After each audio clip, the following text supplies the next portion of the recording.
All right, should be live. Hey guys, how's it going?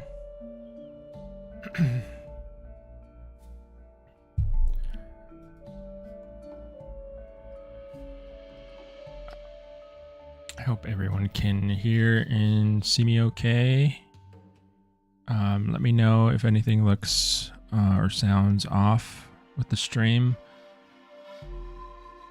I think it should be okay though. Today I'm going to be working on preparing the Puru for textures.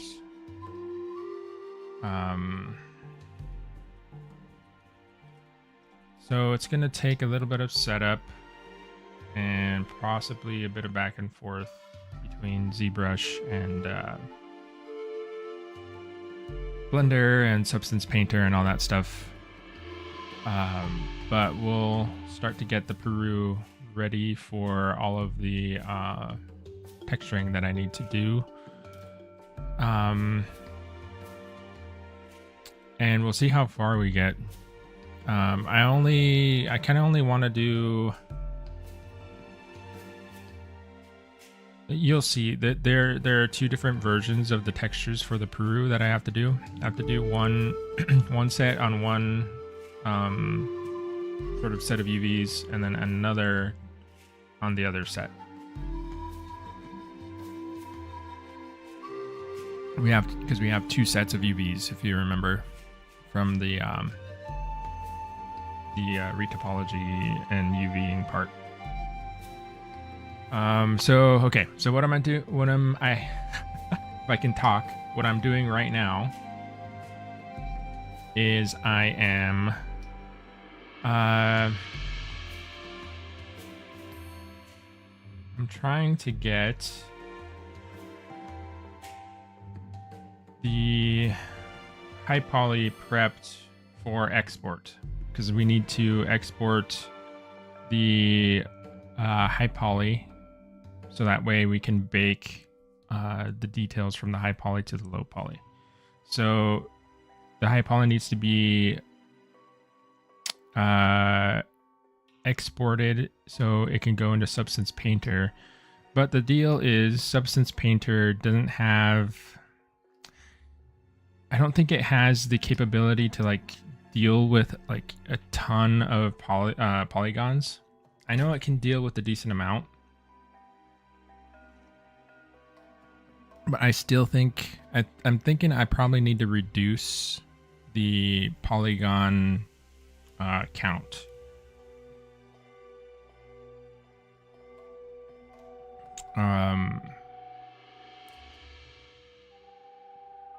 Islander sent 5 Echoes of Extinction gift memberships.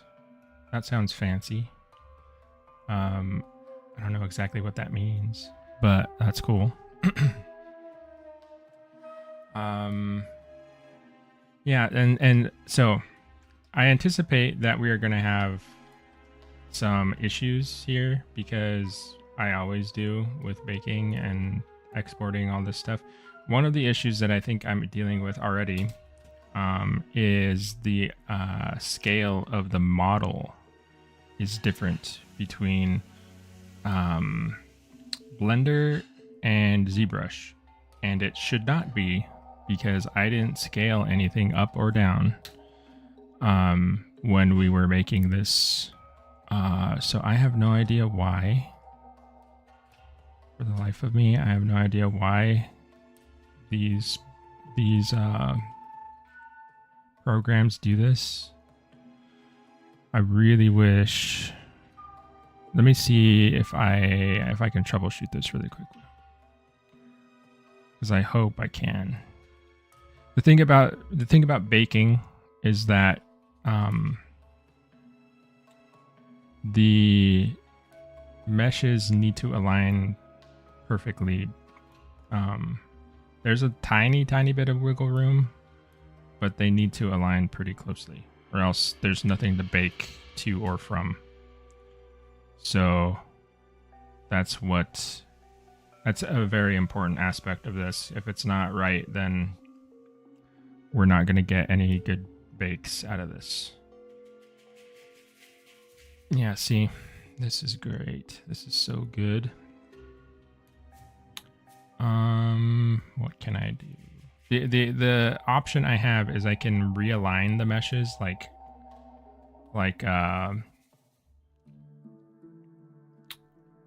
just manually. I wonder if I reopen this.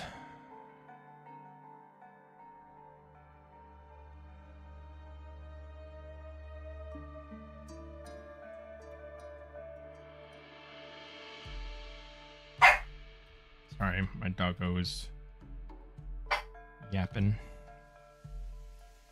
I open this. This should be the high poly eye. But this is before, I guess it doesn't matter, but this is before we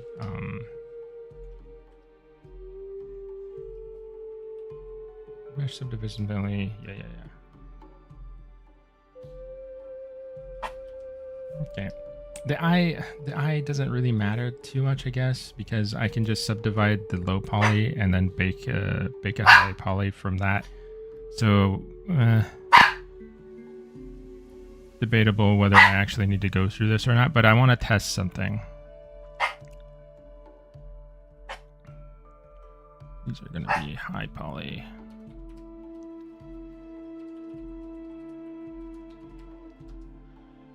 So I have low poly. I'm going to have a high poly and a low poly version of everything. But I want to see if I export a high poly from ZBrush, and I import it into Blender, does it retain the same placement in the scene? I hope it does. This is going to be our high poly.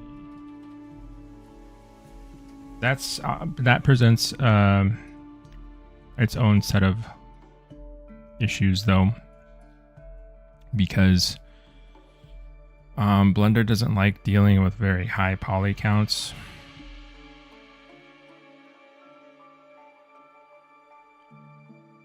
Let's see what happens. Okay, so if I export from ZBrush to Blender, the eyes pop in at the right spot.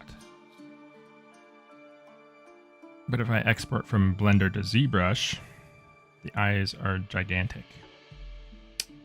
That's so good.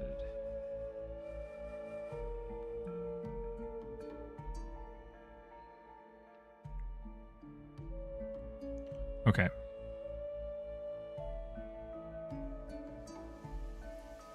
I think we'll be fine. The only thing is I can't check that, I do like to verify that they're actually the same size before I go into the baking. But this should kind of confirm it.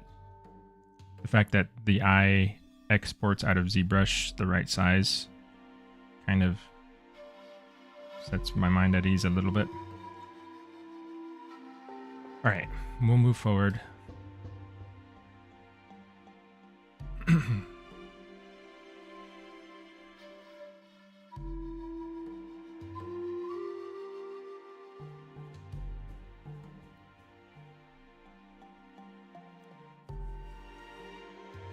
Okay, so where was I before I got sidetracked here?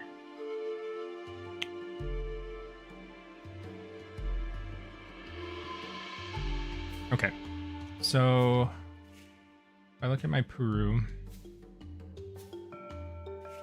UVs, I need to be on UV 0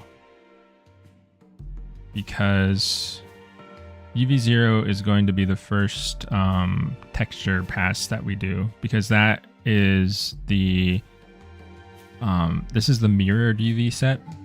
So left and right sides are exactly the same. And this is where we're going to,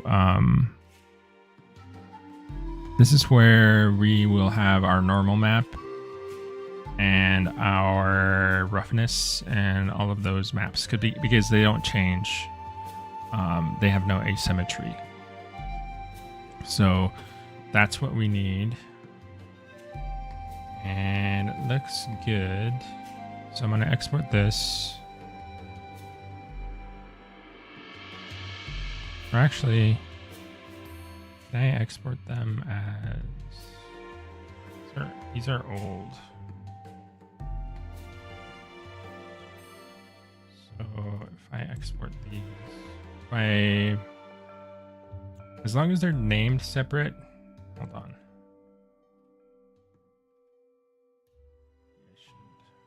I always try to think of, I always try to work like kind of non-destructively. See what's being applied here. It's nothing. It's just the armature. So I think I can export this as an FBX.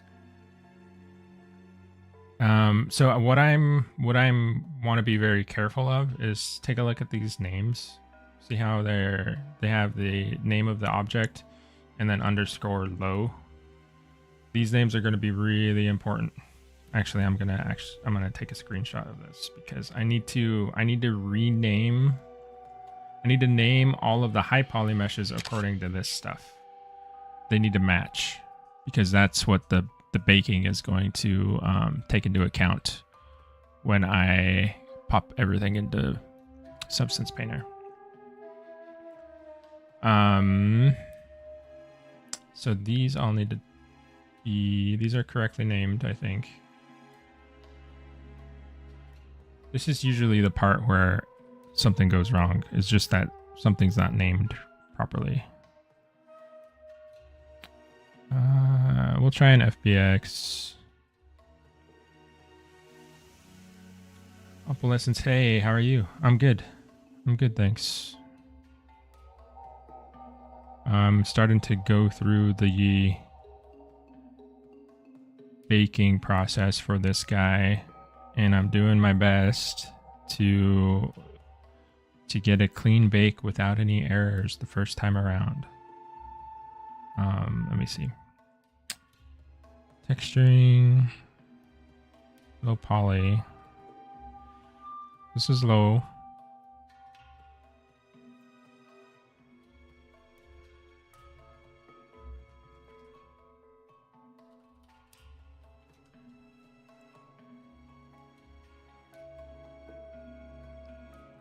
Zero, select meshes. I think that's okay.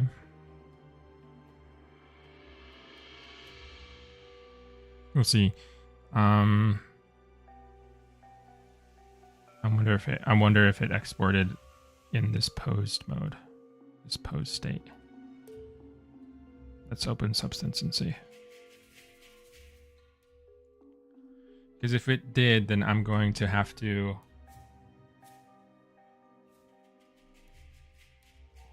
probably delete that pose, even though I kind of like it. File new. Select mesh. Where we are right here.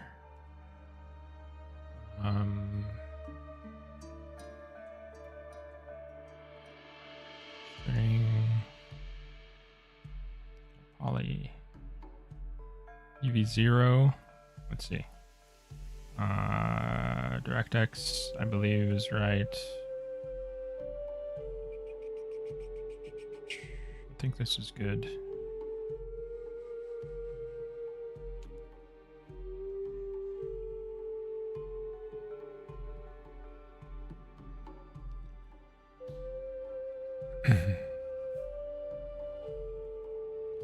Did it import anything? Is it waiting on something?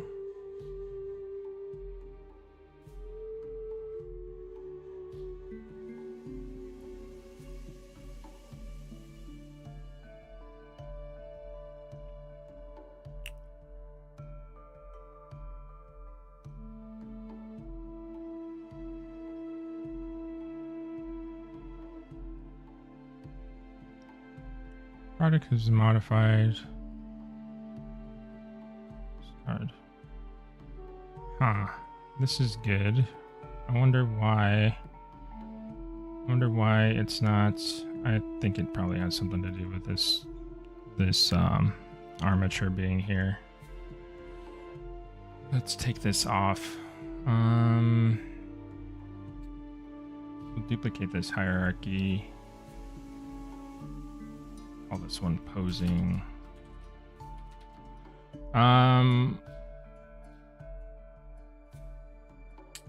Did the turtle skin get accepted? Oh, I don't know. I haven't wrapped up my skin concepts yet. I still have, I think, one more to do. And then I still need to see what they think about them. So I haven't submitted that for review yet.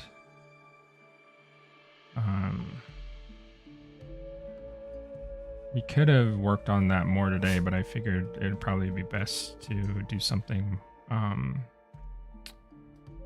different. And we got to take care of all this stuff anyway, so.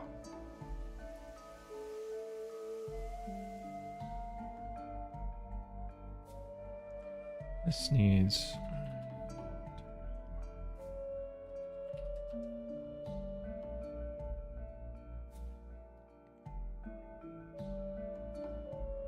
Maybe it's because I don't have material.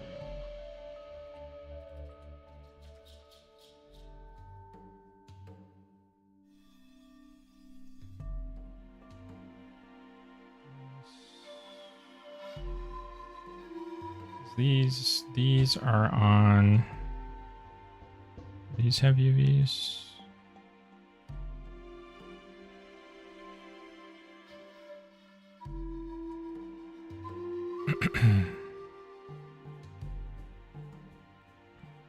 Do they not have UVs? This has UVs. This has UVs. The teeth don't have UVs yet. Okay, we'll do that really quick.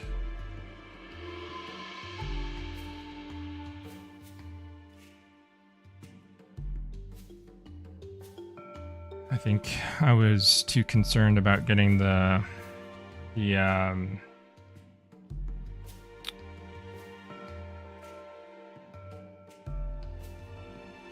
getting the body taken care of that I forgot to UV the teeth.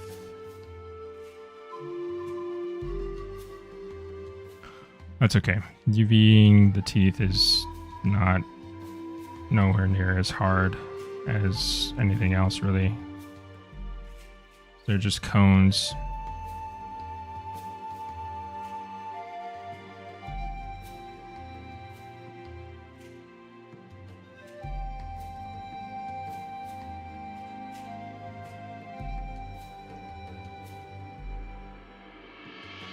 We'll UV them, make sure they're on the same sheet, make sure they have the same material, and then that should take care of that. I can also mirror these.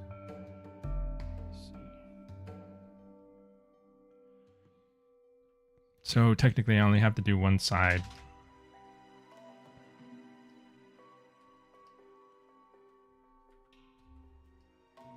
And then we can mirror them to the other side. So that way that saves us some time as well.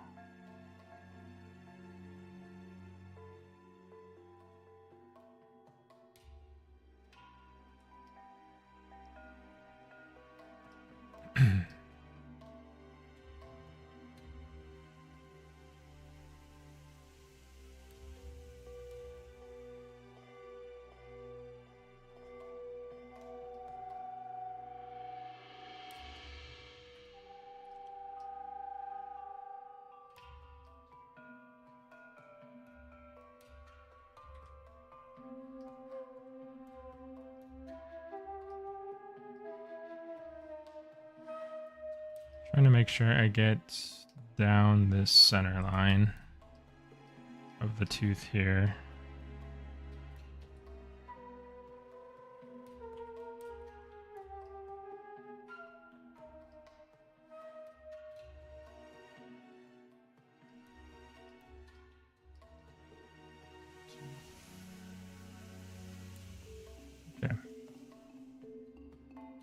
I'm starting to get used to using Blender with my stylus, my tablet, and it's been pretty nice so far. I still kind of fumble a little bit because it's slightly different from ZBrush. The way you navigate the viewport and stuff, it's slightly different. But it's not so different that I can't like translate over to it. It feels pretty natural. I think maybe a few more days of just working with it, I should be pretty good. Because I would like to start to sculpt in Blender. I want to try it. I think it would be fun. Would be useful in a lot of areas. Even if it's just for like blocking stuff out. The advantage to working in Blender, I think, is pretty high.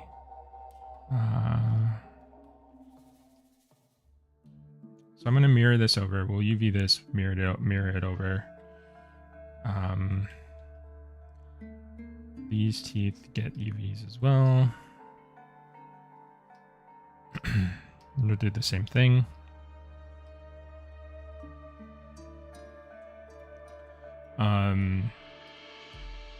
Yeah, I don't know what I'm going to do in Blender yet, like what I want to actually sculpt. Maybe if we start a new model, a new dino, maybe I'll try doing Blender stuff for that. If I'm comfortable enough with it by then. I think maybe, I don't know, it shouldn't take too long for me to get used to it.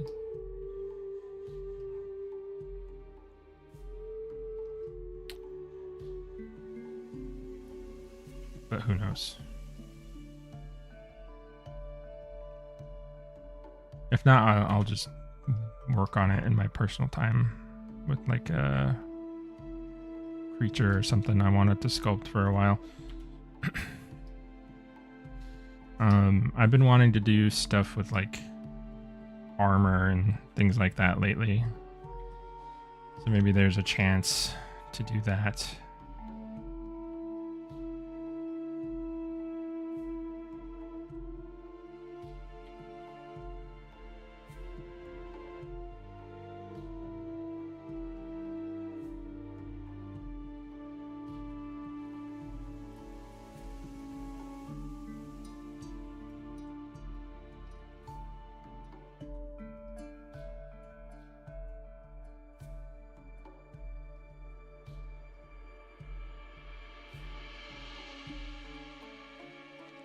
Hide that tooth so I can actually get in here and see what I'm doing. Can you please select the line? There we go.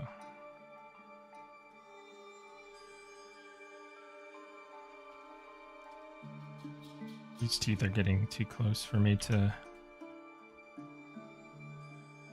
comfortably get in here and move around.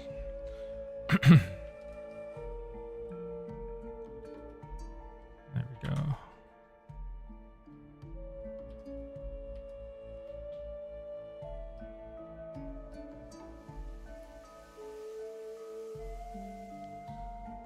Got this tooth. How many more do we need? 5, it looks like.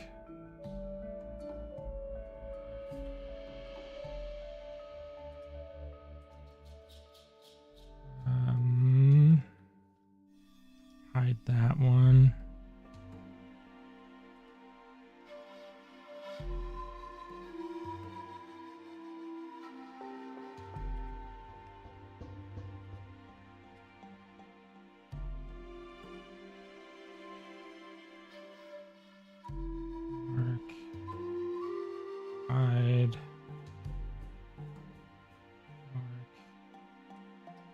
So I think that's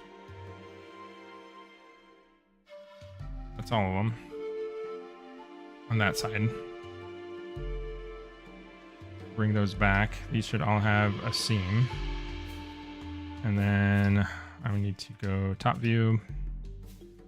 We'll select all of these guys on this side.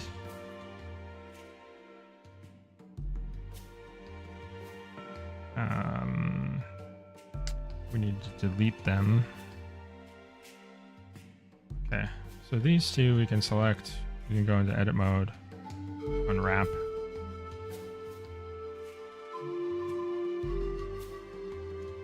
Oh, that's different. Unwrap, angle-based, conformal. I don't know. That seems to be fine. That's a different option than before. So I've updated, I think I mentioned this on Wednesday, but I updated Blender not too long ago. So there's stuff that's slightly different than what I'm used to. That being a little part of it. So we're gonna mirror it and then apply it. Same thing with this one. Mirror and apply. And we'll do that again because we need all of these on one sheet. They all should have seams now.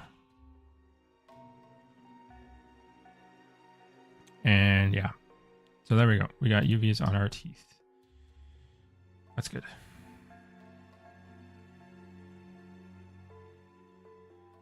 UVs for the teeth, top and bottom.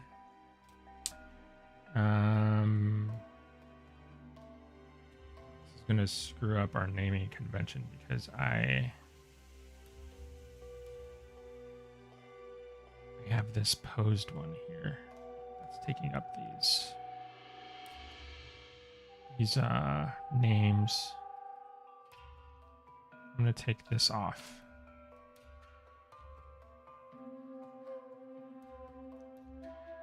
I would like to.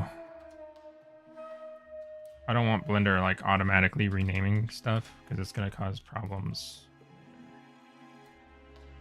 There's duplicates of the same name. It's gonna add these like whatever it's called, suffix or whatever.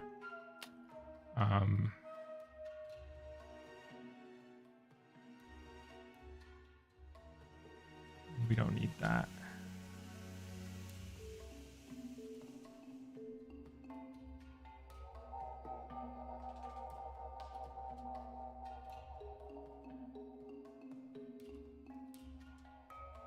Okay.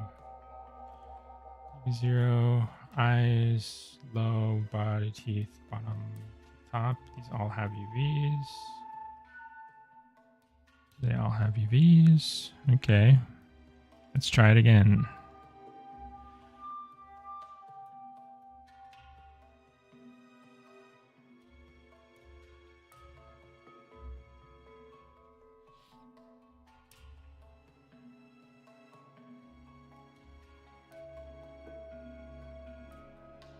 File, new, select, there we go.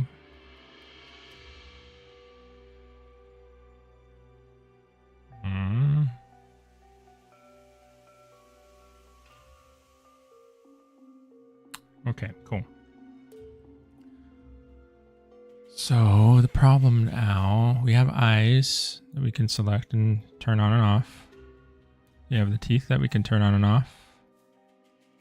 We have it's called UV checker, but it should just be the skin. We can turn on and off.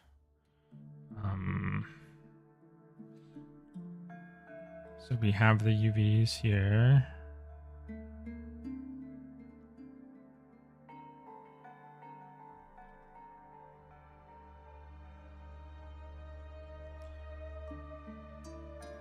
I'm just switching over between these views. Okay. That looks fine. Now, if we go to the texture set settings.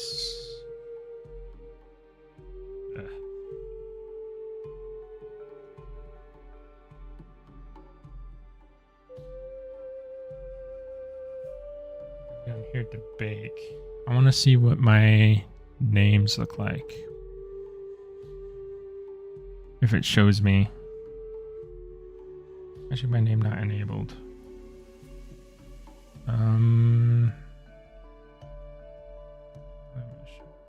No.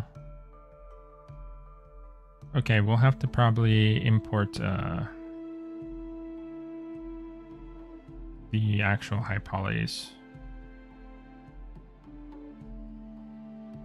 That way it'll say like match by mesh name, and we'll actually see if the mesh names are in there. It should be.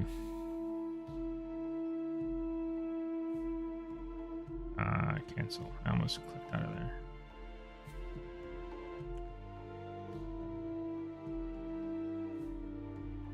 Turn to paint mode. So that's fine. So now we got to prep the high poly. Back to ZBrush. So we're going to export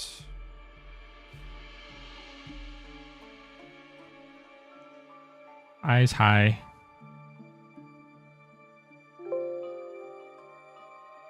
Just overwrite that.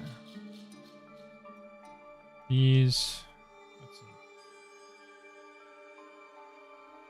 Teeth I can do really quick.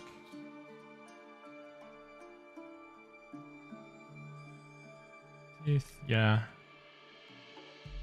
Export. These will be the teeth top. Here we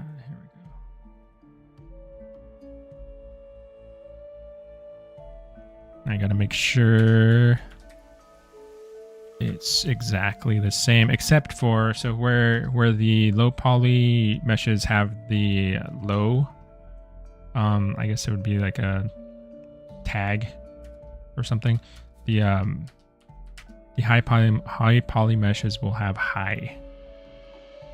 And Substance Painter will look for that and match them to each other. So this will be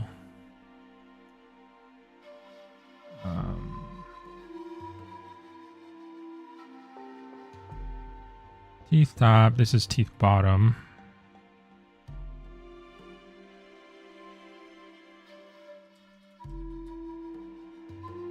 Bottom high. We got eyes, we got teeth, and now we just need the body. So I'm going to try something here. I hope it works. If not, then we can make adjustments. So currently, I have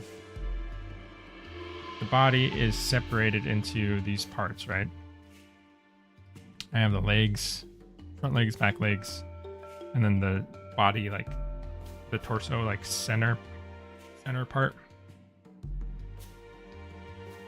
Let me duplicate this.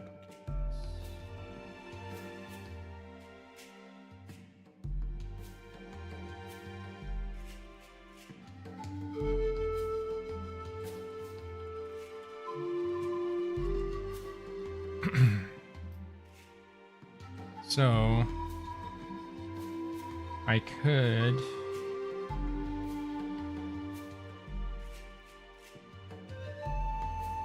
could merge them all together.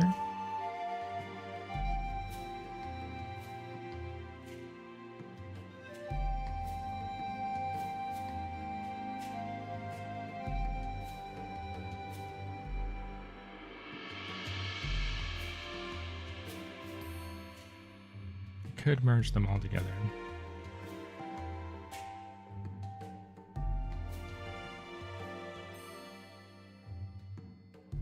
Or I could keep them separate and just kind of see if I can rely on the naming to get the bakes right. I kind of want to see what happens. I think I've done this before and it worked out okay, but I honestly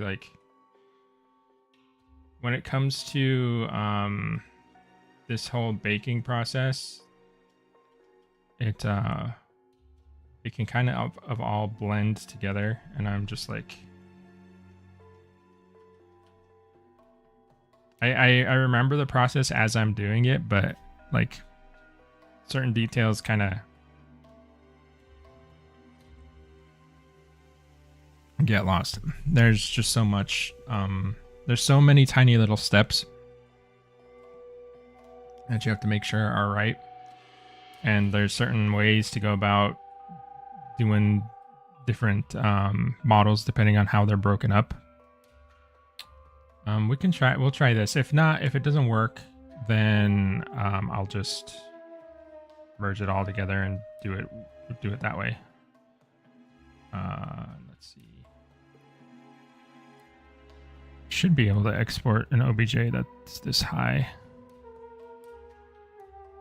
The other thing is, like, I don't want, if I can export without decimation, that's kind of what I want to try to do, because I don't want the decimation to screw up any of the details. It's also not going to be very fun to watch either, because we're just going to be staring at ZBrush, like, thinking about decimating the model.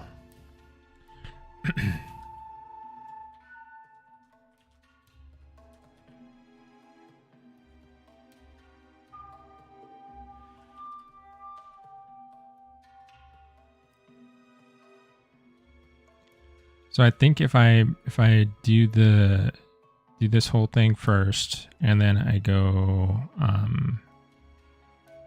we'll just say torso, I guess.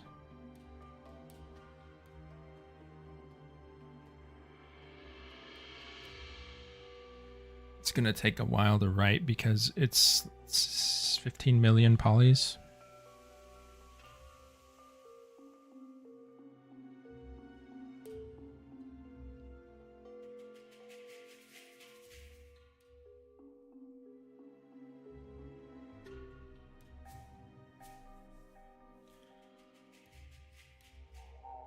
I think it'll work.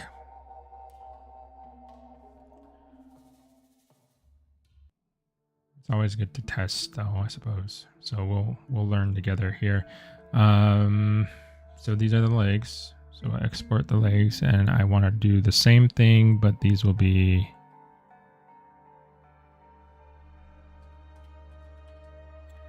a while back. This is before I really knew, like, I was just learning how to do all of this stuff, all this texturing stuff. And I did a sculpt of Allosaurus head. I think I can show you on my art station. This one. So this Allosaurus head, I don't know why I did this to myself, but I guess it was a learning experience. But I definitely did not need to complicate it this much. But so this Allosaurus head is composed of, the base mesh is one mesh. So the low poly mesh is one thing. So like all of this, I don't know why my pen, there we go. All of this is one thing. The head. I think the tongue is separate. So that's a different piece. The teeth are separate, eyes are separate, and the spikes here are separate. But the high poly mesh is even more separated. So like this is one piece. This is just one piece. I think this is one piece. This is one piece. And then the neck is one piece. So that's 1, 2, 3, 4 pieces. And I needed to bake them all onto one mesh. So it was kind of, I don't know why I did it that way. But this is basically the same method.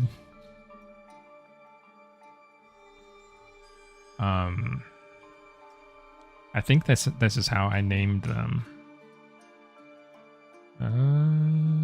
We're going to export these guys.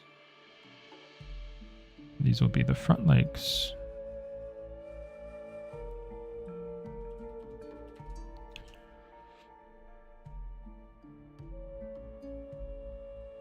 This should be quicker because they're not as high. So okay, so we got that. Let's go to the bakes.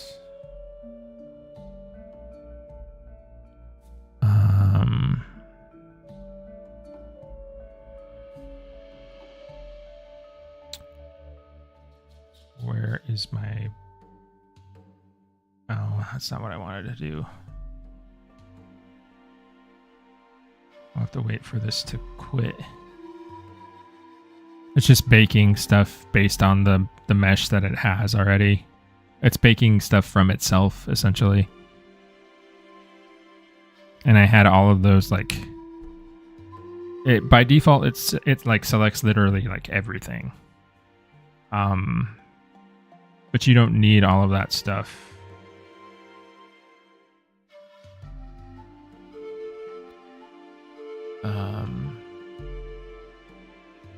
You don't need every single map that it selects for you.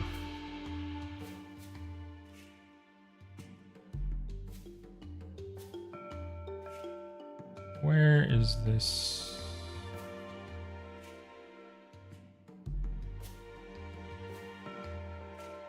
Menu. There's a menu that I think I exited out of. That lets you select exactly what you need. Viewport, window, toolbar, viewports, display material, window.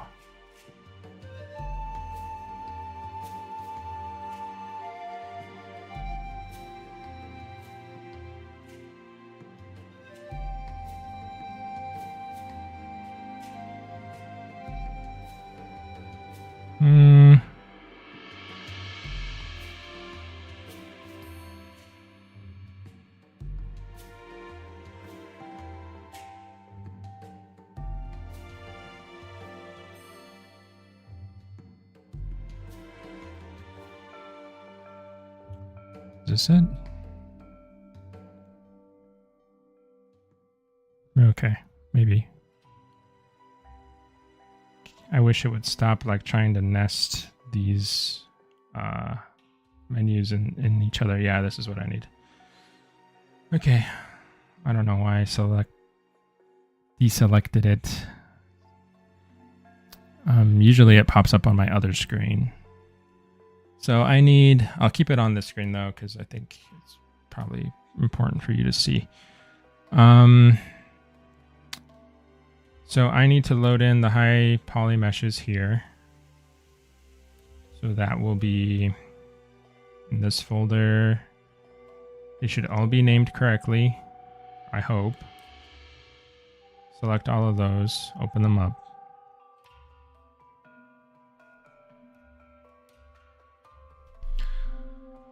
And then we want to match by mesh name, always. You see this suffix here? This is what's important. So the low and high, this is how they're going to be matched.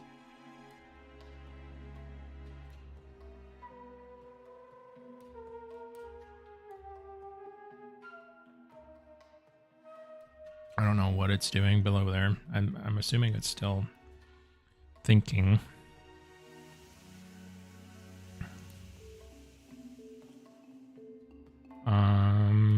So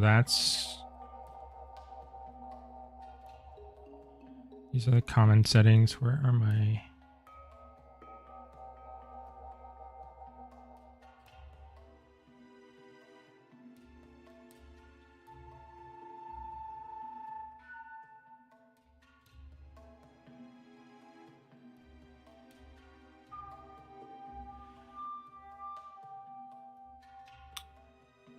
I'm assuming those are old. Yeah, this is old. These are old notifications.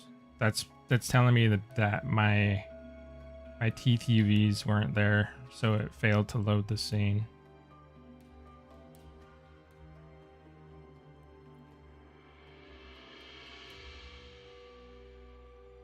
Now I need to find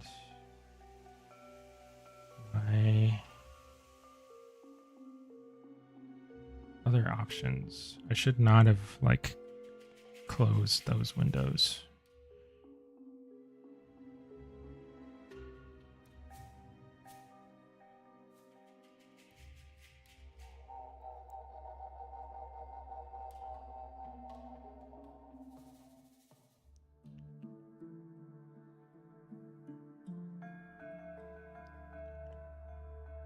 In window views, baking log, display settings. That's my display settings. Window.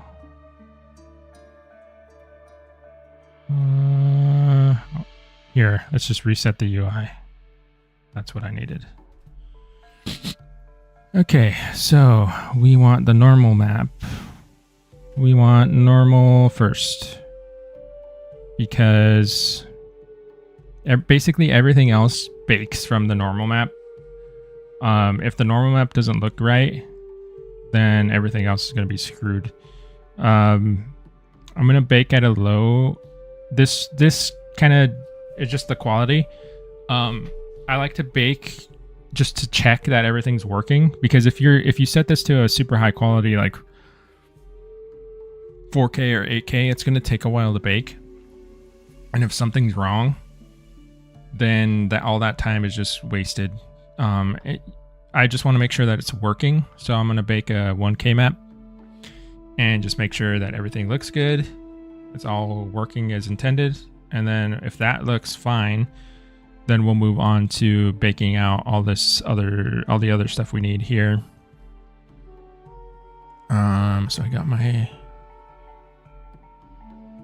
match by meshnet. Let's see if it works. We're baking the skin.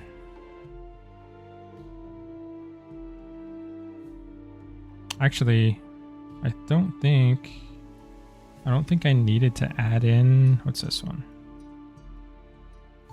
They're just baking the skin, so I don't need the eyes. I don't need the teeth, I don't think.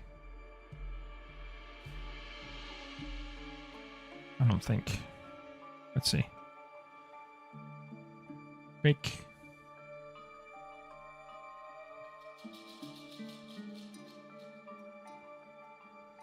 The one thing that's concerning is I should see a cage around the mesh.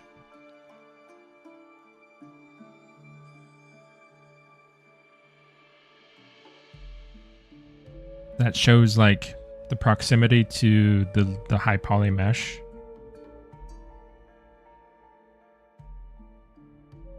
And it's not displaying that. So it might mean that it's not seeing the high poly, or you see that? This is great. Look at this. He's right here. So he's not the right size at all. Because of that, because of the weird scale difference between ZBrush and Blender. It's so good. Okay, so that's the case. Then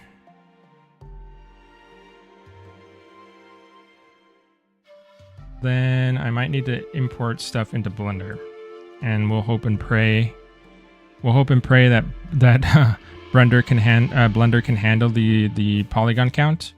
I think it can. I've pushed it around this far before. And it does think a lot. So you might see it like we might be waiting here for a second. Like it'll think pretty hard about like if it wants to import the mesh or not. So we'll try with this one and see if it behaves itself. If not, then we'll have to decimate. We'll have to decimate the model.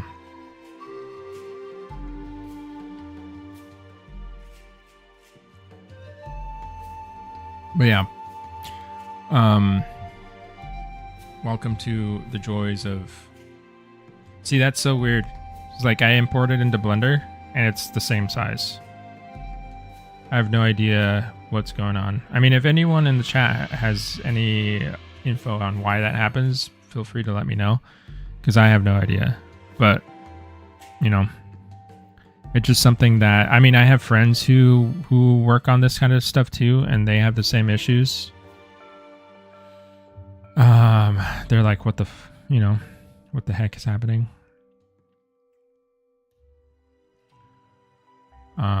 So who knows? But at least it's lined up here. If I export it from Blender, then it should be the right size.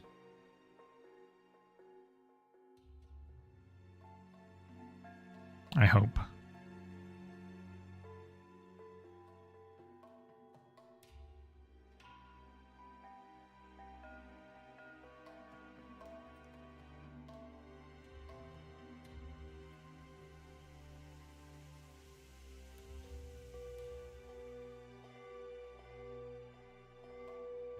Yeah, see, it thinks a lot.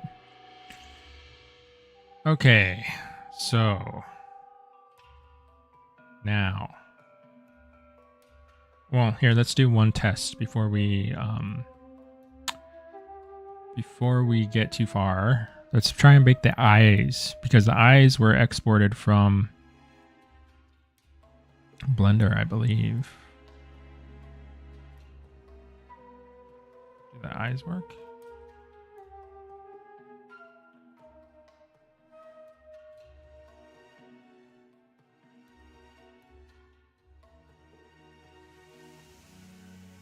Let's see.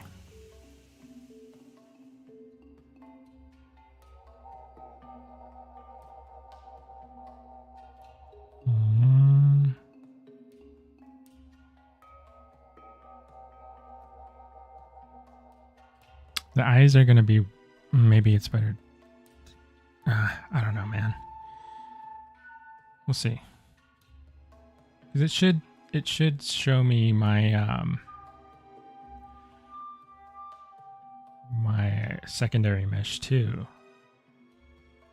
We'll have to export everything. Export everything. File.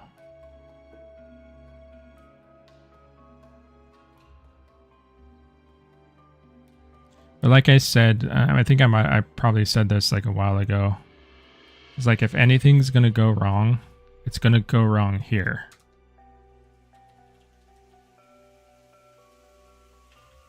As you can see,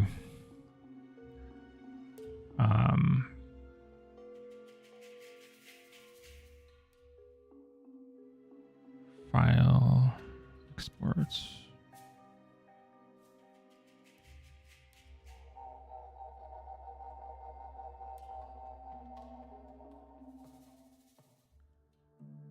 And then the naming should be the same, so it should be fine,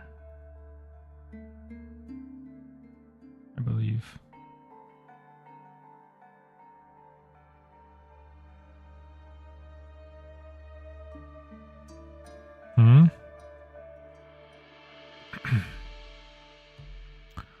File, export,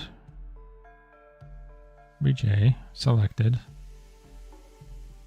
Blender High Poly exports.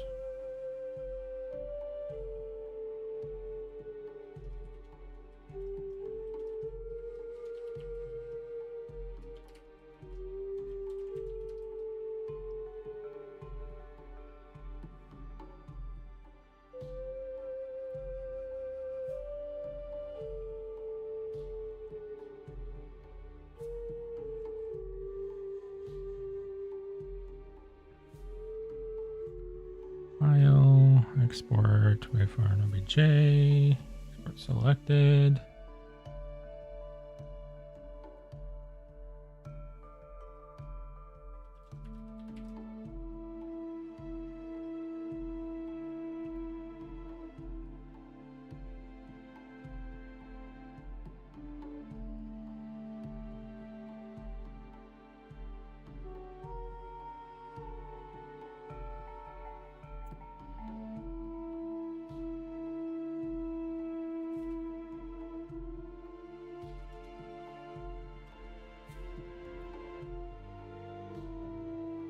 Okay, let's see how this goes.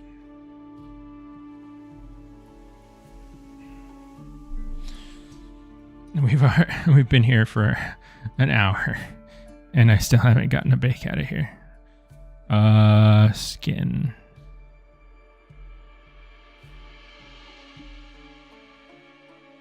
We got the mesh in here, which is part of half the battle, but I think maybe it just keeps all the meshes in the same area. I have to get this old one out of here though, if that's really the problem. Let's try.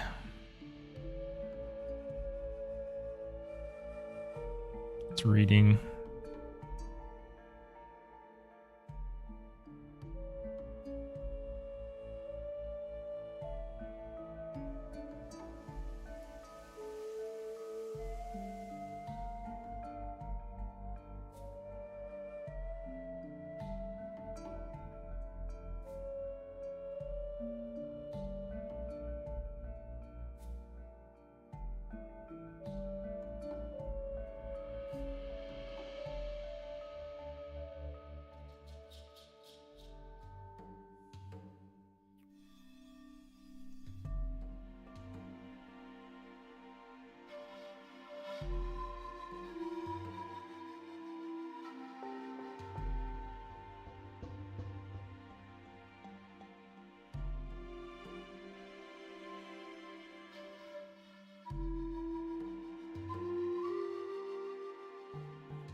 I wonder if it's still thinking about it or if it's actually like... Is it still tiny? Why is it tiny?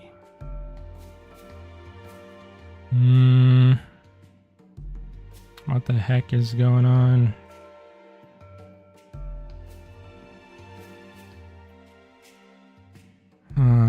What can I do here? It should not be scaled down at all.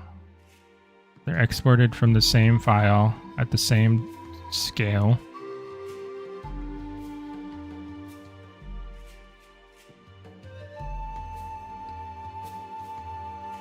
Why is it smaller?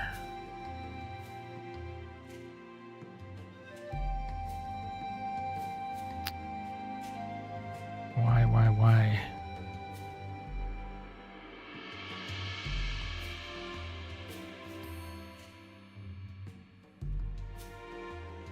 Maybe I need to apply some transformations.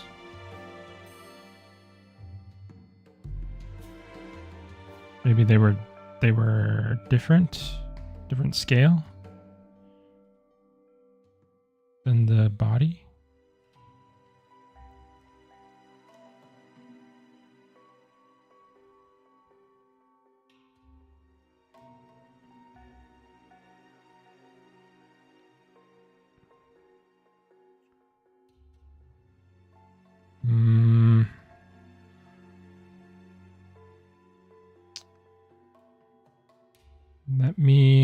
Let me make my life simpler.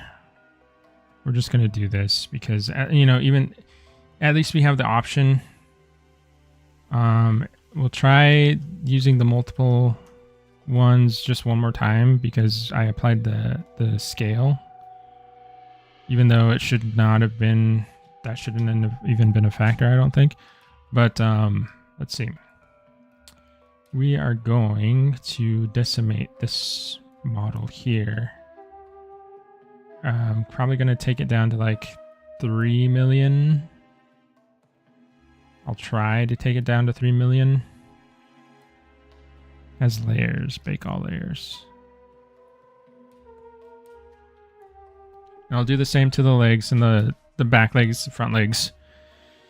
We'll merge them together, get one big mesh. Hopefully that makes it simpler. Then we'll take that into Blender, export it out again.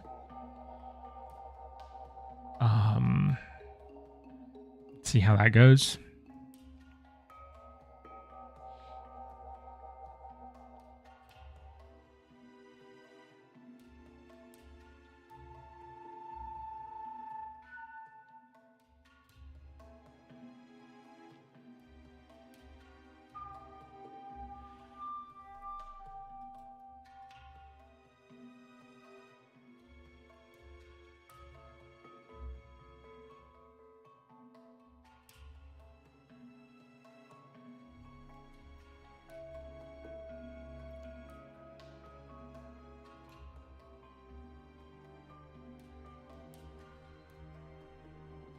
You can see how it's like decimation takes a while.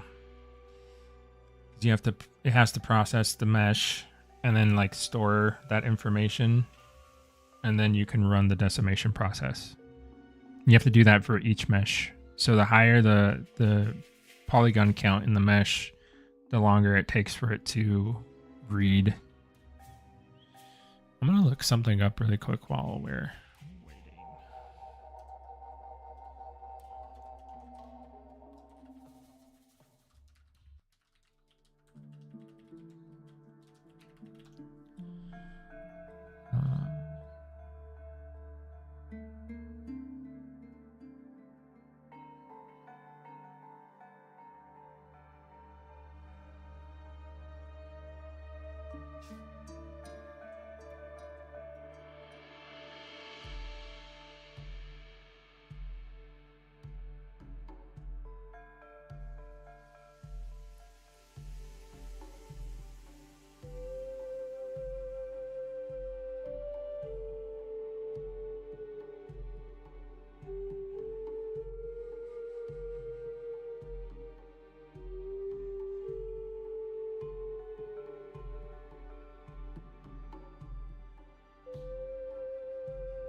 It says to try to use FBX format instead of OBJ.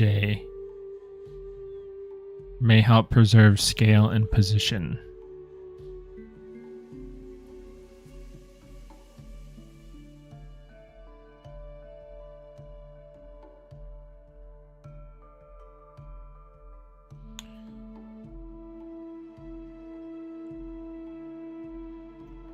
I shouldn't touch that because it's going to get angry at me. So I can try that. I mean, what I just looked up is actually not that helpful. The internet basically said, yeah, sometimes stuff happens. And that sucks.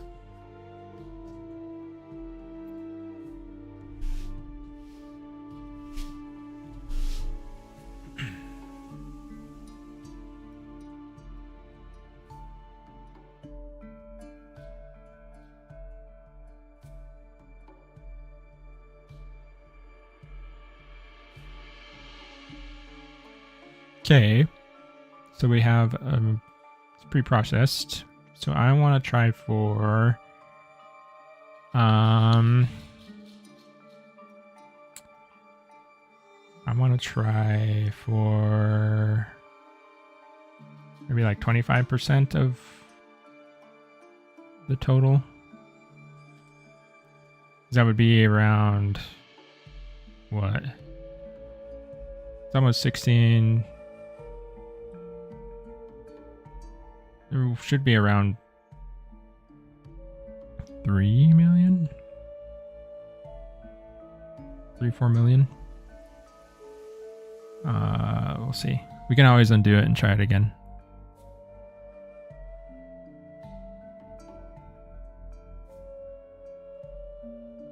There we go, 4 million. So what I want to pay attention to is there any major like discrepancies? Like did the quality of the mesh take a large hit between the decimated version and the regular high poly version? And if it gets too like crunchy, like too triangulated, then that's bad, and I don't want, because all that stuff is going to show up in the bake. So if it's too crunchy looking, then I want to make sure that we don't use that version. Looks fine.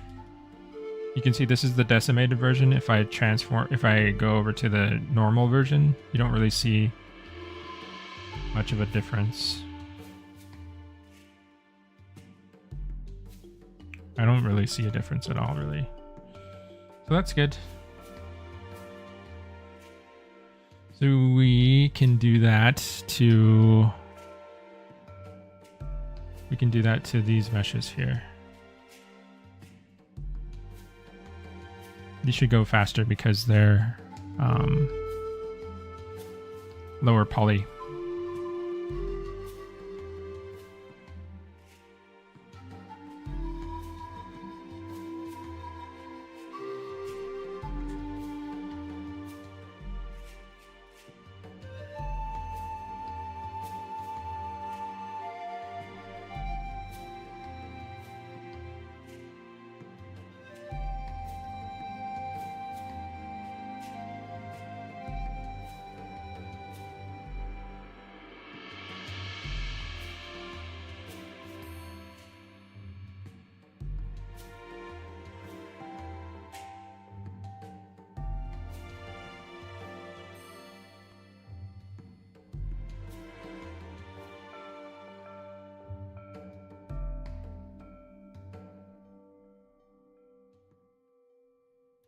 My goal today is to at least get a bake. Judging by how it's going. We'll hopefully get a normal map bake. So we're done with the processing there. Let's try, so this is active points are 3 million. What can we shoot for? I don't know, we can probably go 50% of that. This is kind of like, I'm just going by feel here. I'm trying to balance, and it's also by experience, like, because I've decimated models a lot for 3D printing, for this purpose. So I kind of have a feel of like, okay, you know, around this many polys, if I decimate to around this much, it'll still look good, and it'll be low enough to do what I want. Because you're trying to balance quality with like efficiency, basically. You want it to still look good, but you want it to be obviously considerably lighter than the like millions and millions of polys that it was. When I first started doing this stuff, it was very much like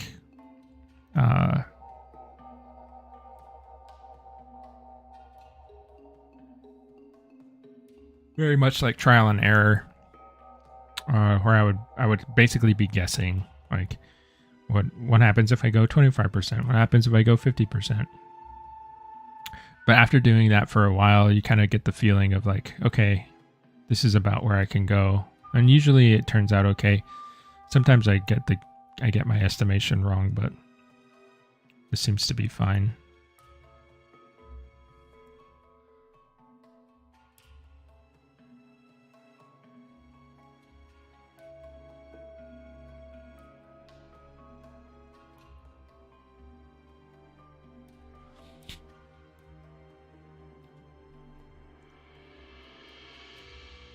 The funny thing too is like, and I've gone through this whole process with my friend as well.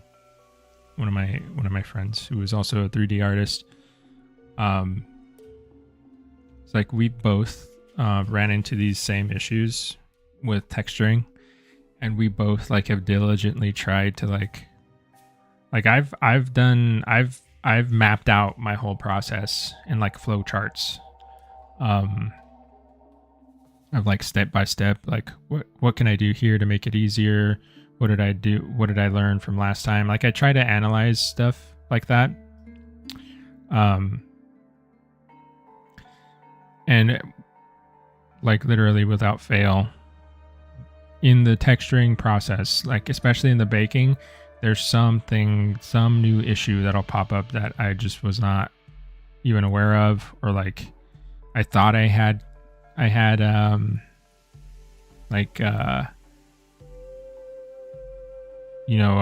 thought I had troubleshooted and was fine with the workflow, and I made like a foolproof workflow that would eliminate the issue, and it still pops up. So I have no idea. Maybe I can talk to some like expert tech artist and they can explain to me what's going on here.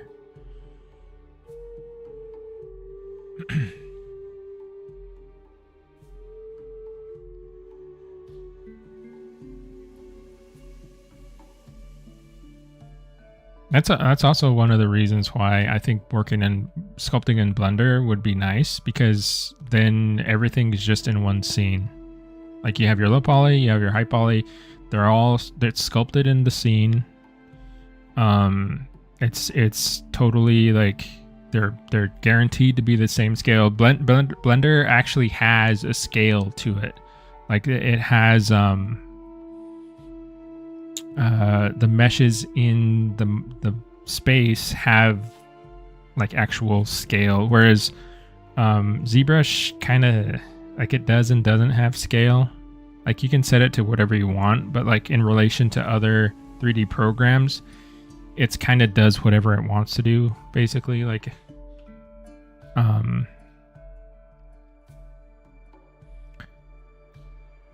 it's just weird. ZBrush has always been weird. It does its own thing that normal 3D packages, or like majority of the other 3D packages, don't do.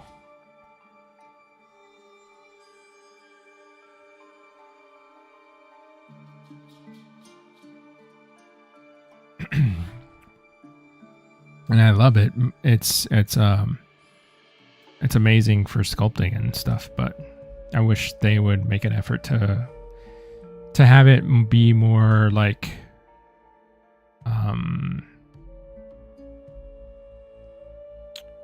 I guess more friendly with other 3D packages.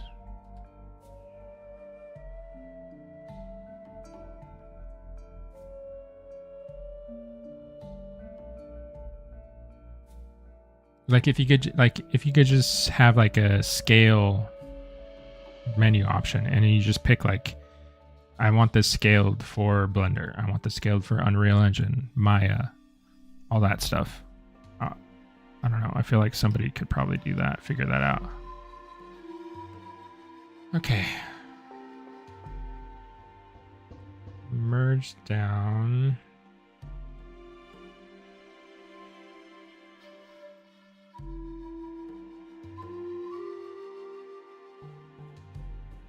Okay, so we have a 9 million polygon guy here. And I want to say this is the Purussaurus body eye.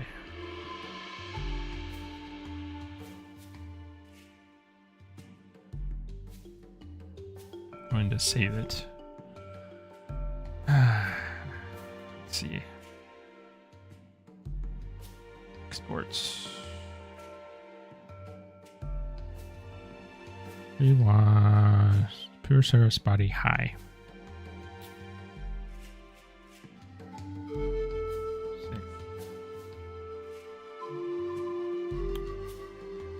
Now it's going to save, but I want to check something because my little search here.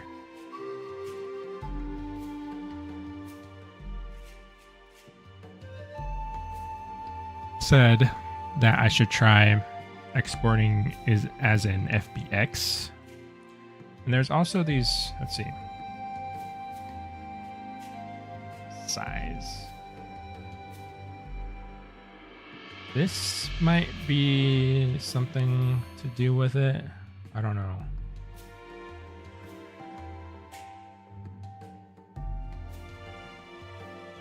Position.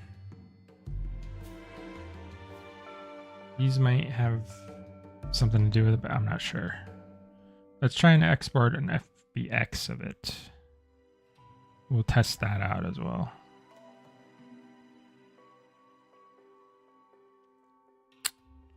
Where? FBX export selected, visible.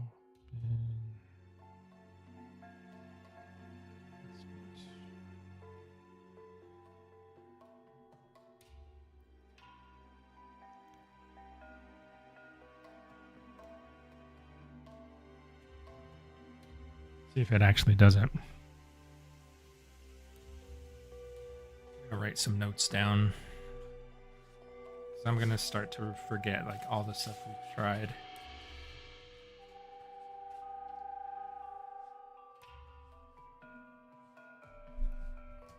So we've tried. We are going to try exporting with the FBX.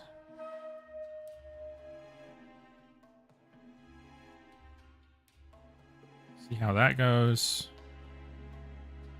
We are trying to merge everything.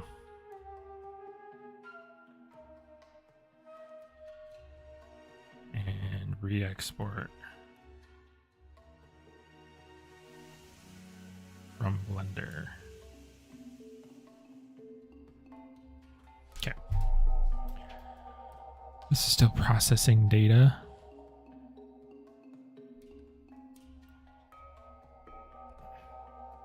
I don't know if FBX is like to be that high poly.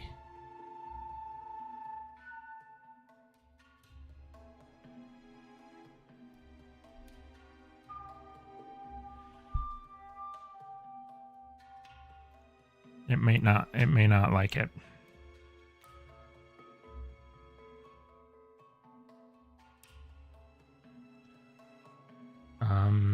So we've tried this, right? So this is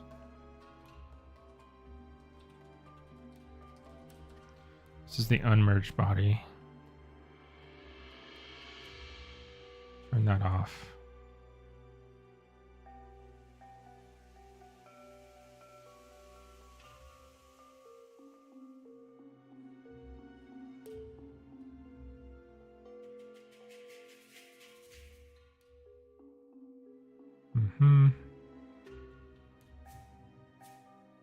Yeah, okay.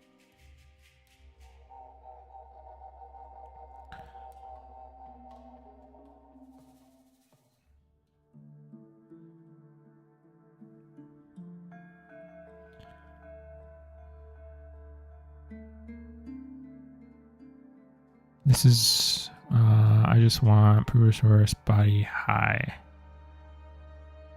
Purussaurus body high.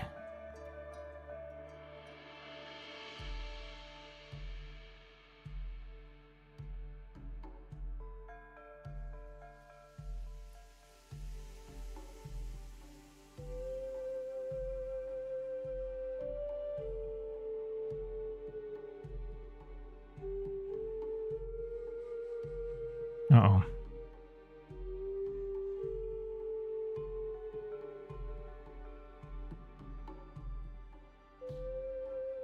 There we go. There we go. Save this. I'm gonna check this. Look at the scale. I mean, there's nothing to do with the scale. I'm just gonna apply all transforms just cause, I guess. File, export. So away from.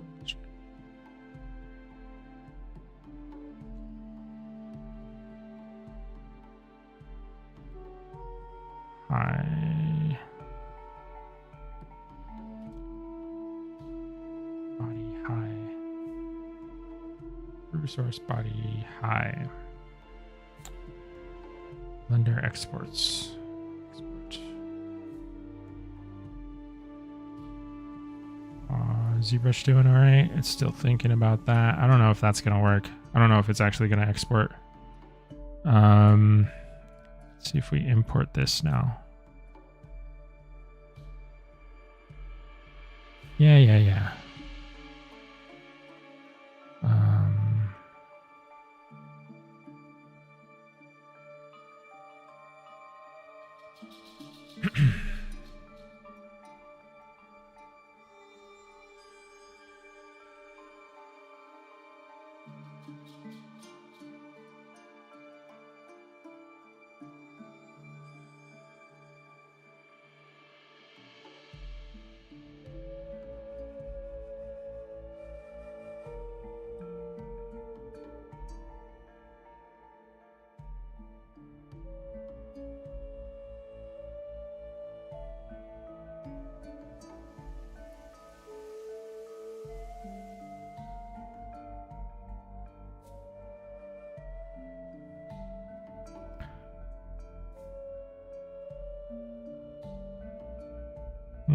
It's right there again. What the heck? I'm gonna try one last time. I'm gonna try to, maybe it's just the scene screwed up somehow. I'm gonna restart Substance Painter. Get a nice new nice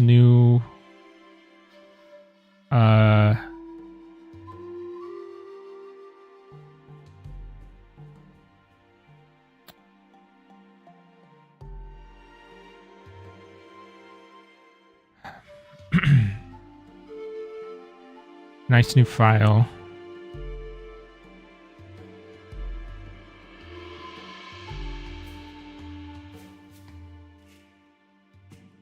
I don't think we need UV tile workflow because it's not UDIM.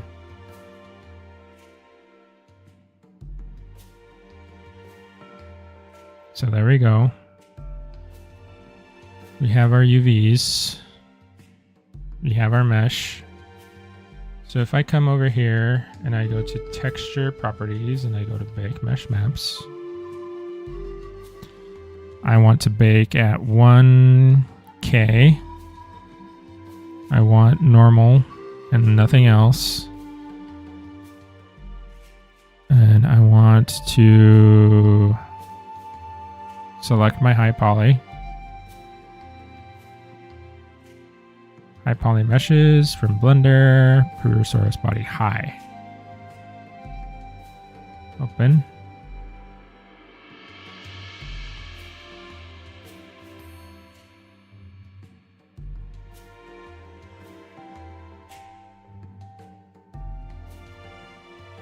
Yeah, it's still tiny AF.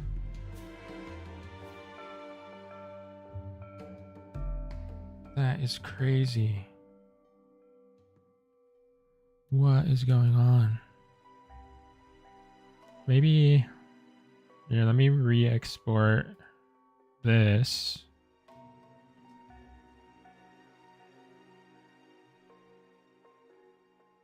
File. Exports.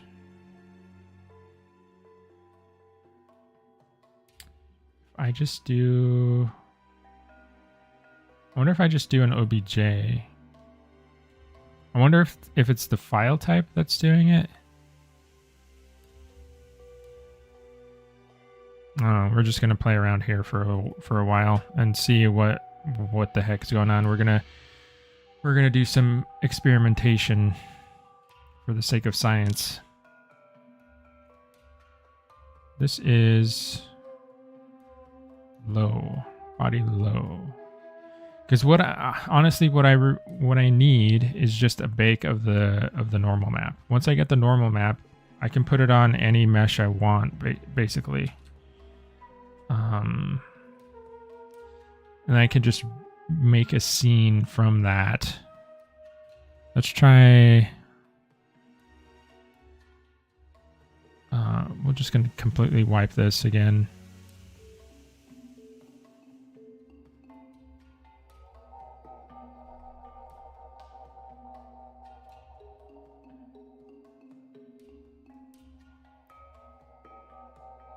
File, new.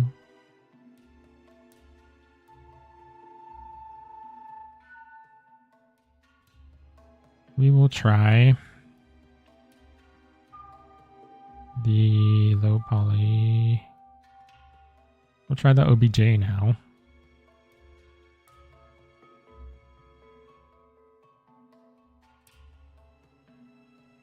Okay.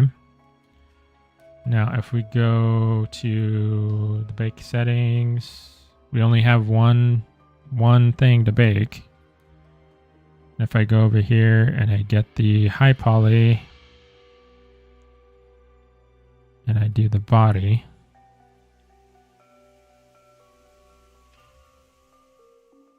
let's see what's going on. Now it works. So maybe it has to do with the file type. Like they can't mismatch. They can't be mismatched file types.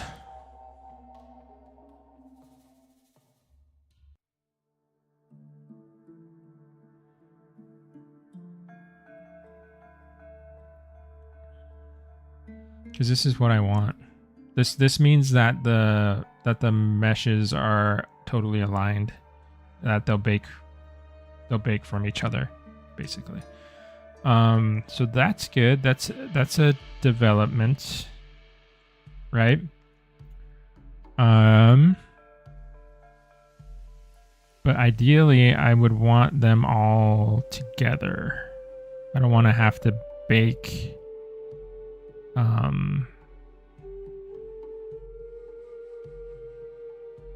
I don't want to have to bake like individual parts.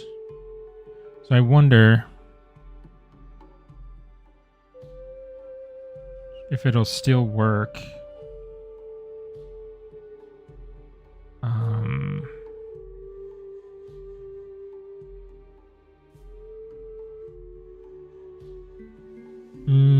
I'm considering a few options right now.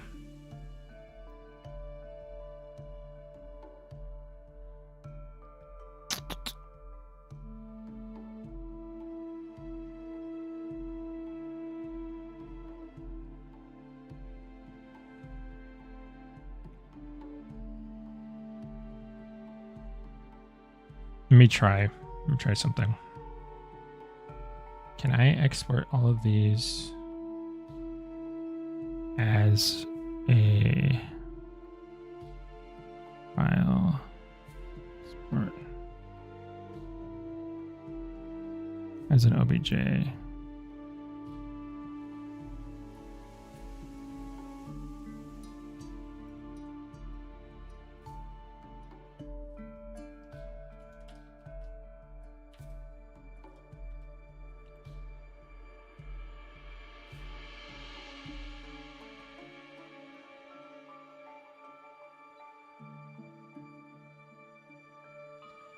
Go to this. So we know this works. So I'm not worried about that. Let's go back.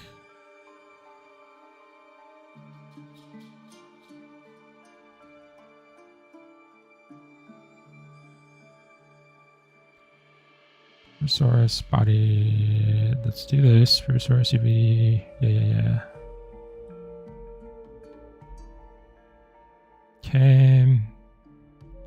Okay. Scar changes. So we have all of our UV sets.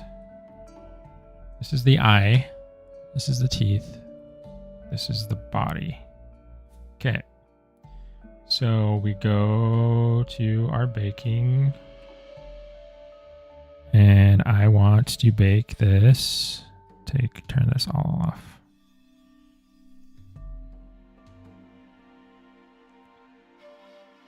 There. So we go to our high poly we grab this.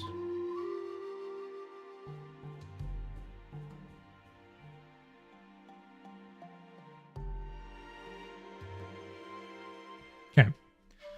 That works. That works. All right, that's a big, you can hear my sigh of relief there. So now we can actually maybe make some progress. Sorry guys, it's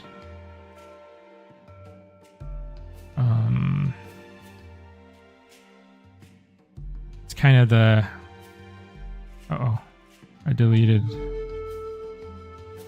It's kind of what happens. I mean, that's the ups and downs of streaming all of this stuff. I want it to be as real as possible and like show all the steps of how this all comes together and like show the reality of like what it takes to make some of this stuff, and like that's part of it. Like you run into these messy situations where it's like, what the heck is going on? Why is my file not working the way I want it to work? And then you have to try all this stuff. Maybe there's somebody out there who just like gets it all done, you know, first try and doesn't have to worry about anything. But, you know, if you know that person, point them my way because I would love to learn. So we're going to try a bake. We're going to do the normal. It's on the skin. I haven't included, maybe I should just export all the other stuff too, since I know that this works. We're going to look at our high poly meshes. This is the, yeah, I want to export. And so now I need to export everything as an OBJ file export, which I did already, I think. I believe I did. High poly, Blender exports. Eyes, yeah, they're OBJs already. And I never imported the imports, the teeth bottom, file import, teeth top.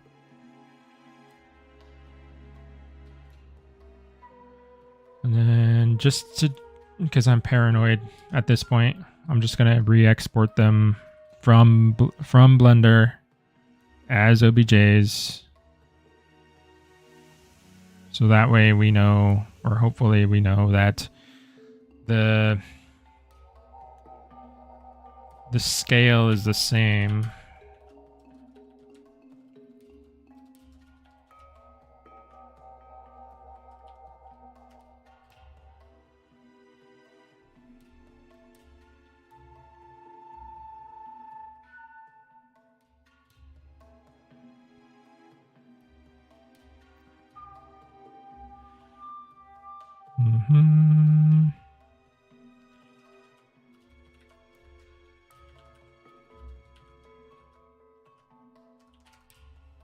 Okay. Can you imagine doing this with like I've seen people do like crazy stuff. There's a guy, what's his name? He did like a Dark Souls like frog character. It's like a frog guy, but he has all this crazy armor and like weapons and lots of little like amulets and a cape and all kinds of stuff on him. Can you imagine doing that with this process with that kind of character? It'd be crazy. Like I have 3 parts. I have the body. I have 4 parts. I have the body, eyes, and teeth, up and down, top and bottom, and that's it. And I'm like, I don't know. I think I might lose my mind if I were to do a character like that. I probably need to, because that would really push my abilities, I think.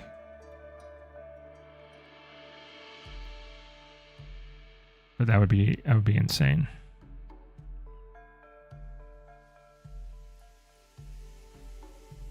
Okay. So we are only going to do the normal for the body. We're going to test it out. I got everything right. Yes.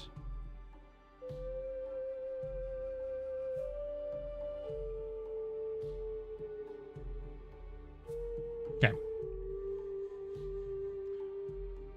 Shouldn't be doing anything else.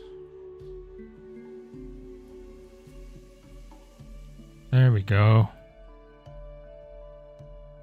So we got all that detail baked from our high poly ZBrush model onto this. So this is 1K, so keep that in mind. It's 1K. It's not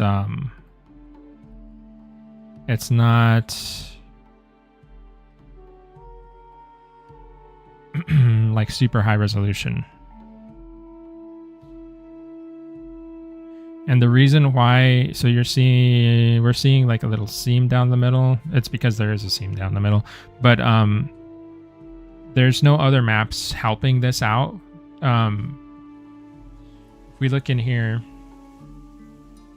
you see all these maps. These kind of helped build the illusion of dimension and form on the model.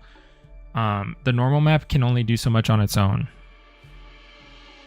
So what I'm going to do, I'm going to bake a 4K map, but it's going to display as 2K in the viewport.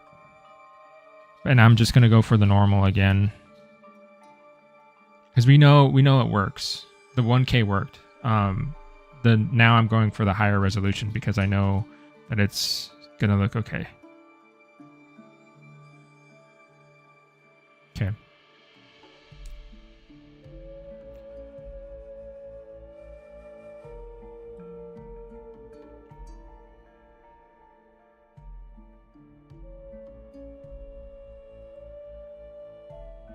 Looking pretty good.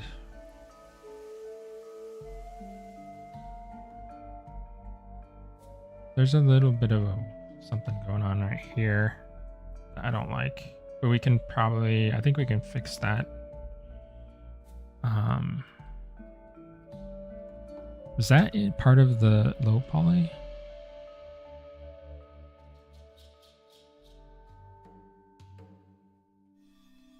Yeah, I think it's part of the low poly. This little like thingy here.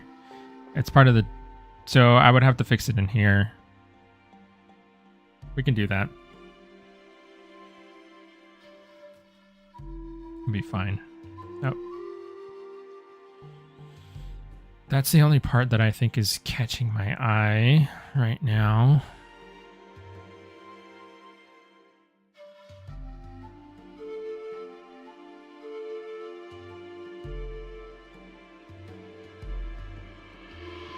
So now we can bake the other maps. We'll bake the other maps based on this. So we don't need the normal map to be baked again, but we do need the world space normal. We don't need IDs. We need ambient occlusion. We need curvature. Curvature needs a special little thing because we want to generate the curvature based on the normal map, not based on the low poly mesh, because the low poly mesh doesn't have any information on it. It's just smooth. So we want all the crevices and creases and stuff. Position, yes. Thickness, not right now. These are fine. So we're gonna bake all of those maps. These are essential for like all the effects and stuff we're gonna put on it, because it tells Substance Painter, or like, yeah, it tells Substance Painter like what direction all of these parts of the texture are in. And it for certain effects, like if you want dust to settle on like the top of a character or something, you need to know where the top of the character is. So that's why we want the directional information.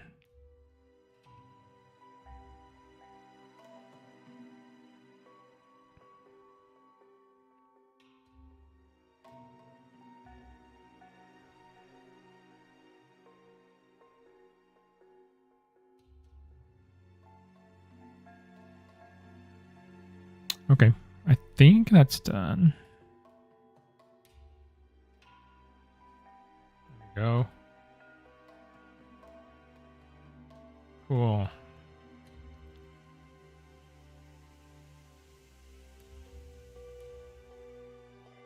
So now we can turn on his teeth again. And his eyes. We'll bake those. I mean, we can bake the teeth now. Do we have normal maps for the teeth? Did it try to do it? Show selected texture set.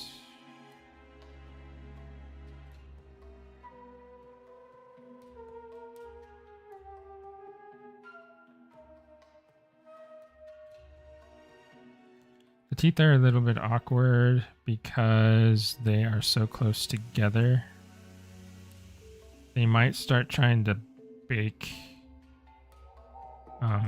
from the other side.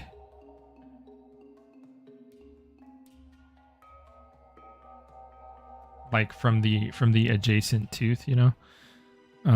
So we're just gonna try a normal teeth, common settings. We need the eyes, teeth volume, teeth high. You check your ambient. Not enabled. Matchmaking should be enabled.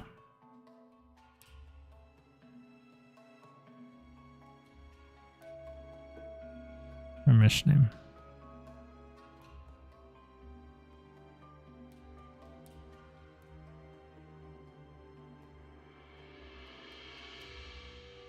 You see the body. It's telling me that one of my mesh names is off. You see, like the body low, there's a capital P, capital B, and the body high, no capitals. So that I could have baked everything at once without having to go like set by set, and it would have been fine. But these would not have baked because they're not matching. So I can change that later though. We'll just keep on going the way we are now because we're doing the teeth. I could do the eyes too. Since they're matching, it shouldn't make a difference.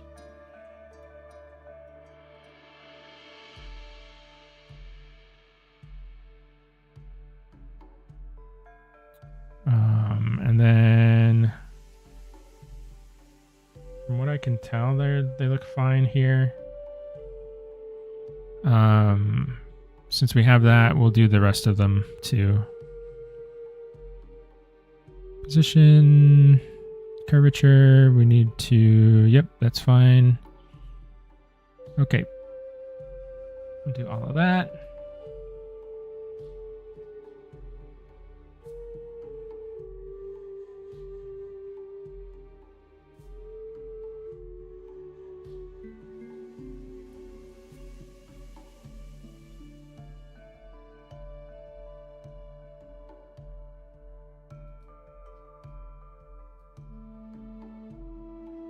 It's taking a while to, it looks like it's working on the eyes. Okay. So we will go back to painting. Okay.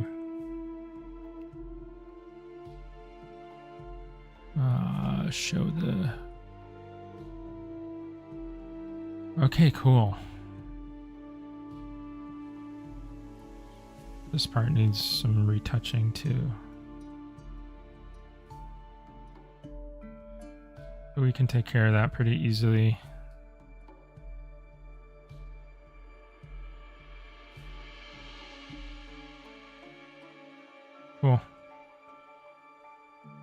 is it? So we got like 15 minutes. Well, I did say that I wanted to get a normal map out of here at least today. So we do have the normal map. We have all these basic maps to start with. We can start doing some roughness stuff. Because I do need to build the roughness map here. So we'll start that. Let's see how far we get. I usually like to start with, there's a default material in here that seems to do pretty well for reptile skin. At least I think it looks okay. We'll end up modifying it a lot later, but that's a good, I think it's a good base to start from. I think it's just called creature skin. All of this stuff is loading in. Search for it. Here we go.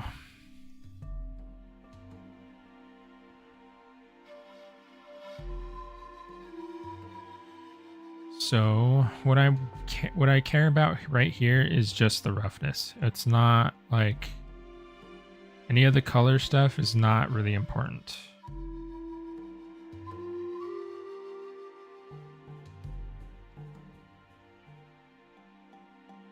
So anything that's just affecting the colors of things is not really what I wanted to deal with.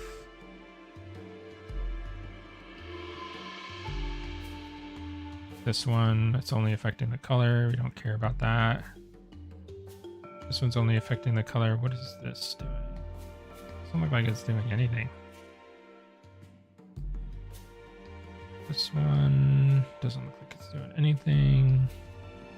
This is just color. This is the base. We don't need it to do anything with the color. So all these things that I deselected, I'm just going to get rid of. We can put like a stand-in. I usually like to go something pretty dark. A dark color. So that way I can see how the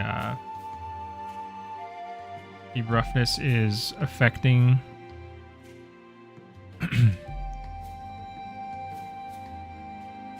the model, especially at glancing angles like this. And then we'll start in with some basic passes really quick. See how shiny it was in the beginning? And now it's got a little bit more matte to it. I'm going to make a new layer, new fill layer. This is going to be kind of like the dirt layer basically, but it's going to be very rough. But we only want it to show up in the cracks, like the creases of everything. So I'm going to add a mask to this. Black mask. You can add a fill. Into this, we can look up the, you should have a curvature map. This. So we can take a look at that and see how it looks. So right now it's showing, that's a pretty good curvature map to be honest. But right now it's showing like all the high points are white and all the low points are black. We actually want that to be the other way around. We want all the low points to be white.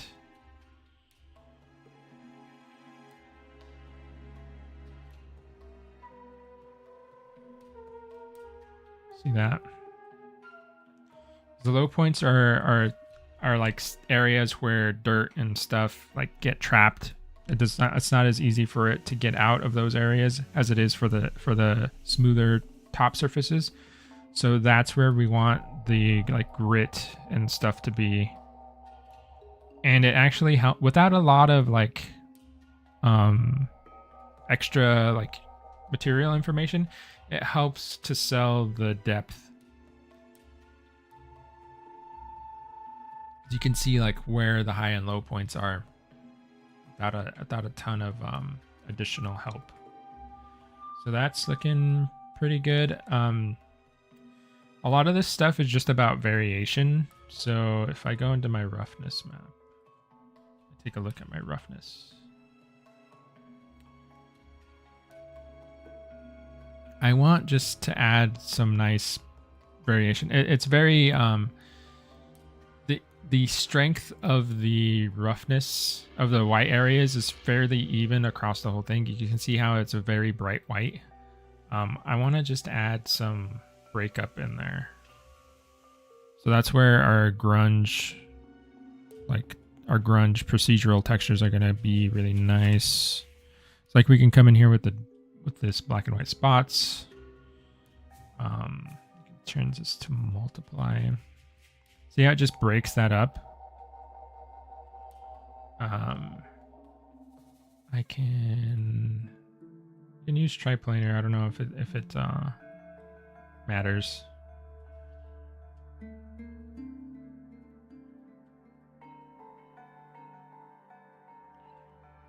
Doesn't really matter too much because it's mirrored anyway, so whatever's applied to one side is going to apply to the other.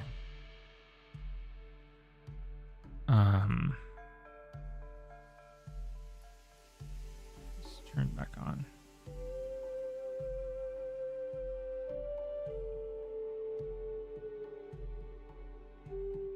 So this is something cool that I like to do. We can play with the tiling, make it bigger or smaller variation. I kind of like to start subtle with small.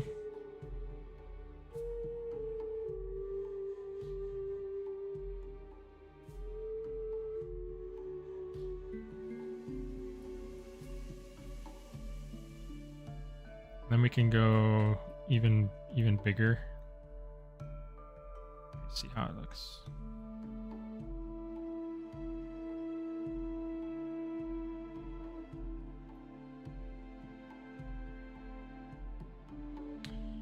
We can actually, maybe we should adjust the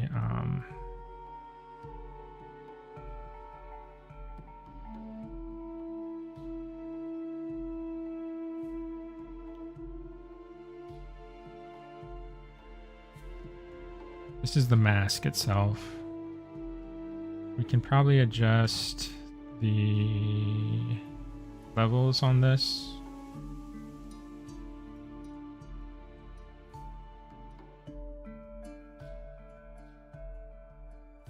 Get a bit more contrast.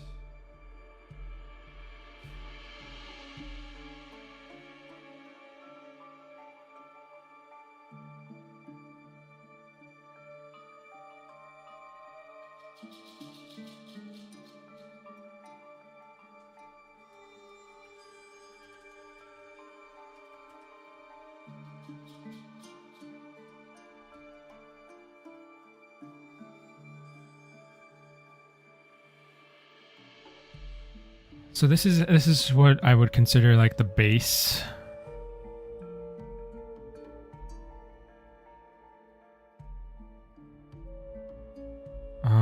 There's more I'd like to do because we don't want. See how the mouth is fully like it's being included in the mask with all the dust and stuff. So we don't want that. We want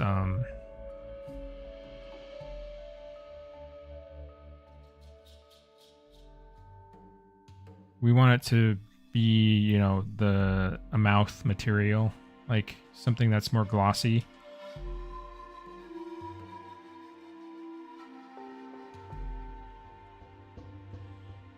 But I want to go to the material. So I'm going to paint that out here at the bottom. I'm actually going to paint several masks here at the bottom. One for each like material type. So the interior of the mouth is going to get one. And like the bigger, like smoother keratin areas will get one. So this is gonna be the mouth. And then I'm gonna fade this out like around here. This will be like a smoother transition, but I'm just gonna keep it hard edged right there for time being. All this inside here is going to be masked out. So all that dirt stuff that we were doing before isn't gonna be inside the mouth. We're gonna have a different material in here.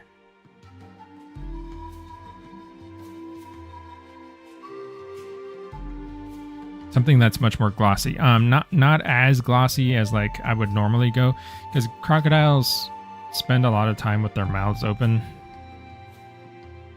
So a lot of times when you see them, the interior of their mouth, it actually looks fairly dry. So I'm not gonna go.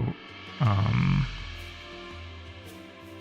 not gonna go as like glossy as I normally would with like maybe like the Eocarcharia or something that I did. That the mouth interior of that guy is very glossy because they keep their mouth closed the majority of the time.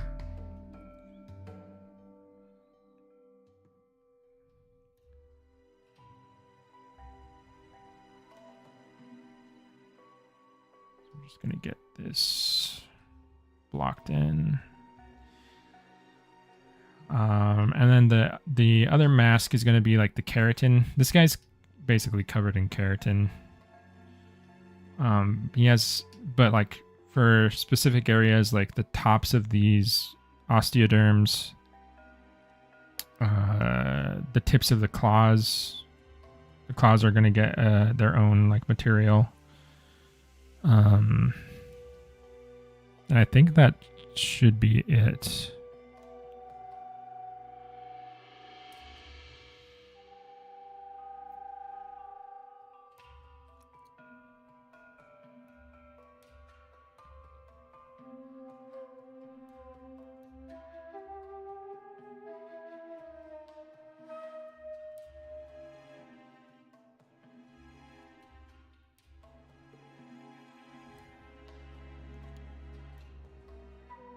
So this is going to fade out pretty quick right here.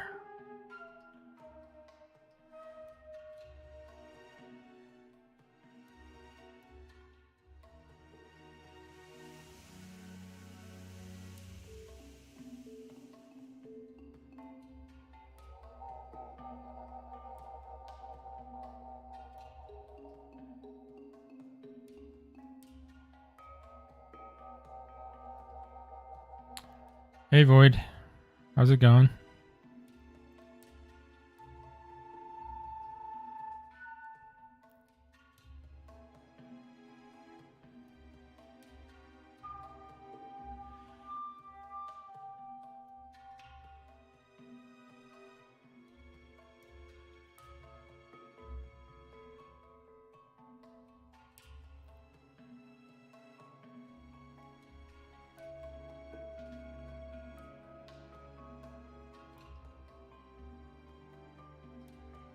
You caught me at the.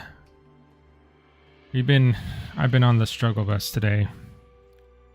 For a majority of the stream, I ran into quite a few issues trying to get this normal map trying to get the bakes out for this mesh. So we are kind of behind. I was hoping to get all of this done today, but we're just kind of starting on the roughness. The roughness maps and stuff like that.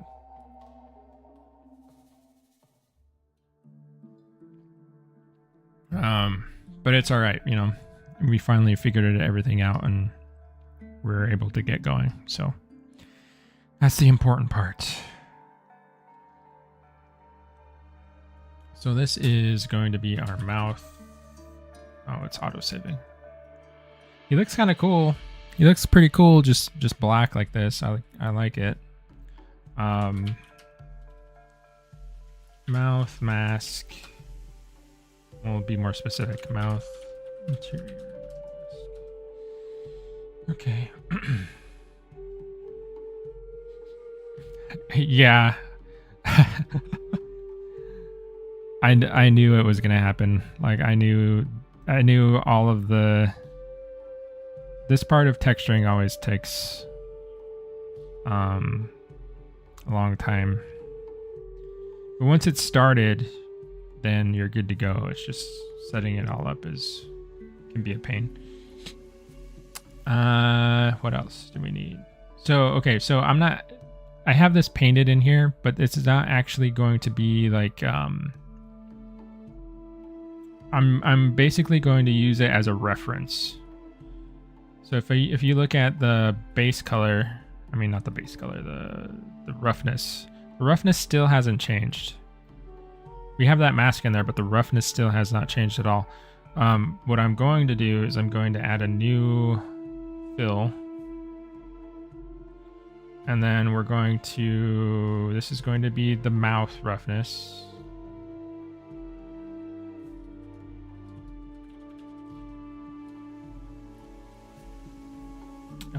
And then this is going to have, it's going to be more glossy, but not like as glossy as some of the other stuff.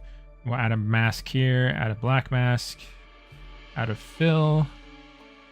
Inside the fill is going to be, I need to make an anchor point. Anchor. Then up here, so this is going to reference the mask that I just made. So it's masking out. You can look at this. It's masking out all the other information and only showing the mouth interior.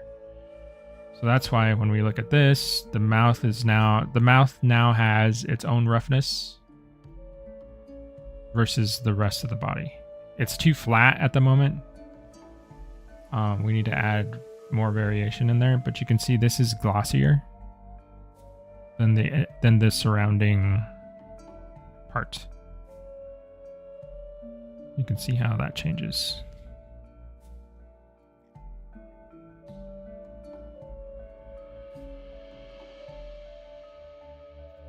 Yeah, a melanistic Peru would look pretty cool.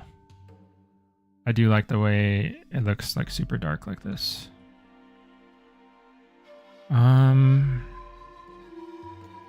What can we do now? I'll block in the keratin part of it just so we have it. Actually,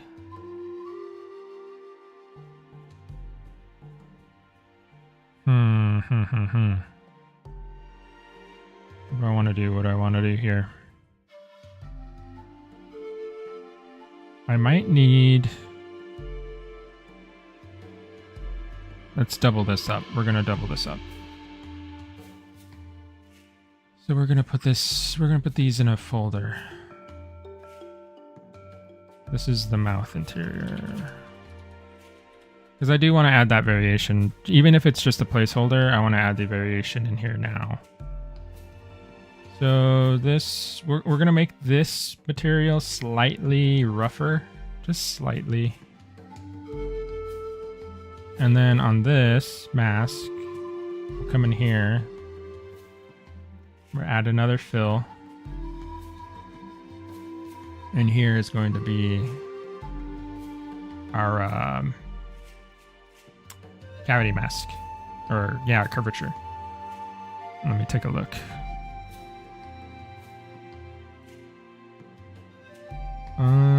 How is this working? Probably want this to be here. Yeah.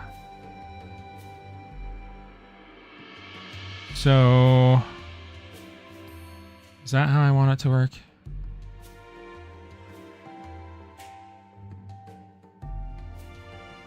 Yeah.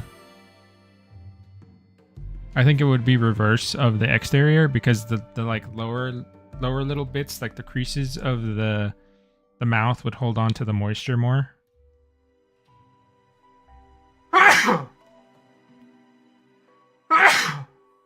Excuse me. And then the softer, like rounder parts, the higher parts of the mouth would be dry, slightly drier. We'll add more variation to it, but that's kind of what I want. I like that.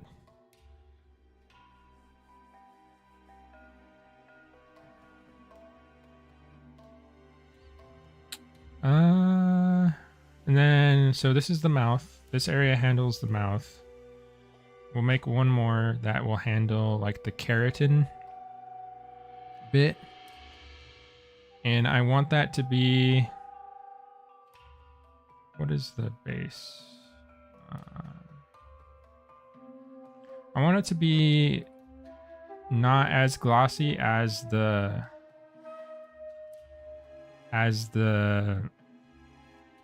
skin. I mean, not as glossy as the mouth, but glossier than the skin. So it's like an in-between. I think this is probably good. Somewhere around here. But we need to mask it out again. So we'll do that with another mask down here. I like to reference the masks from below. Because you never know when you're just going to need another mask. And you can only reference a mask if it's under the stack. So I like to put all my major masks at the very bottom. That way I can reference it all the way up and down the whole stack. I don't have to worry about like its placement, you know. Material. We'll put a black mask on this. We'll paint in here. And we're just gonna hit all of the we'll hit all of the like the claws. All of the claws are gonna have the keratin material on it.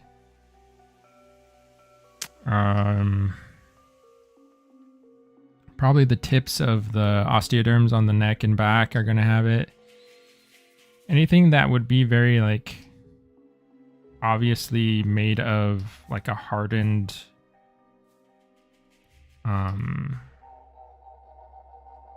keratinous material, we're gonna do this too.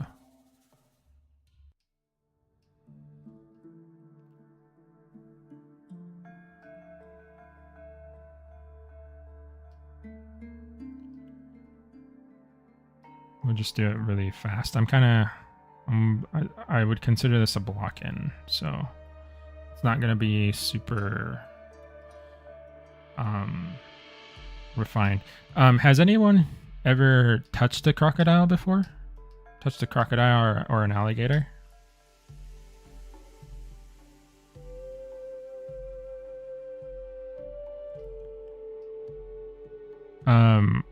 I have. I've touched an alligator. A very big one.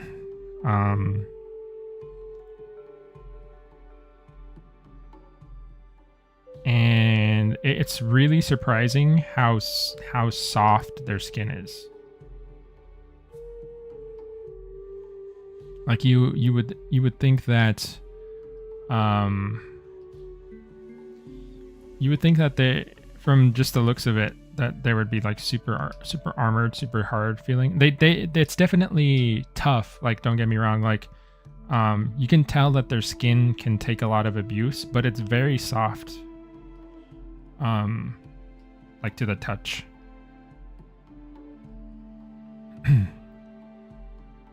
At least this alligator that I was petting.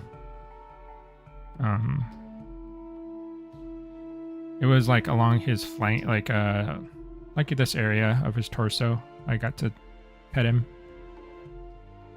He was actually a pretty sweet guy, you know. I think he was next to his owner.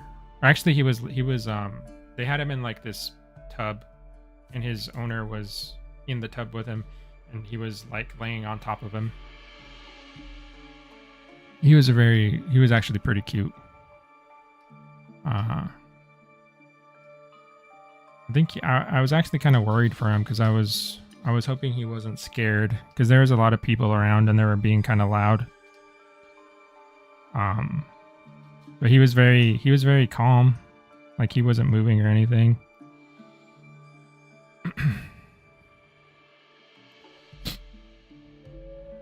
But yeah, it was very surprising, the texture of their skin.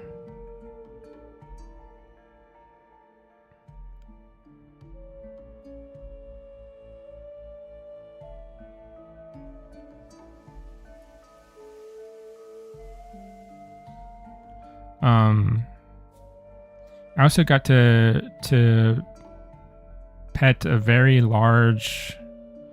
I can't remember what species it was. Some kind of water monitor.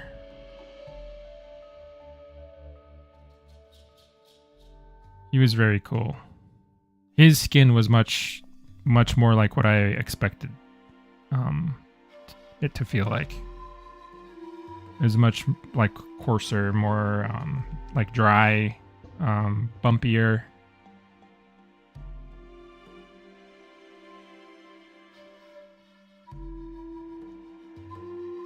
But it was very cool.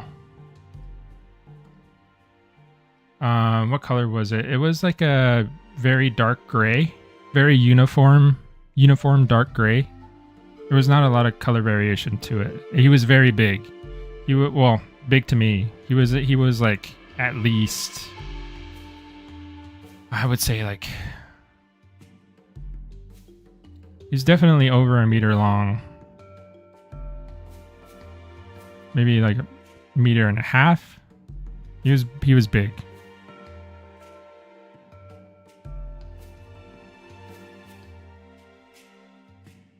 Probably not as big as some of them get, but to me he was very big.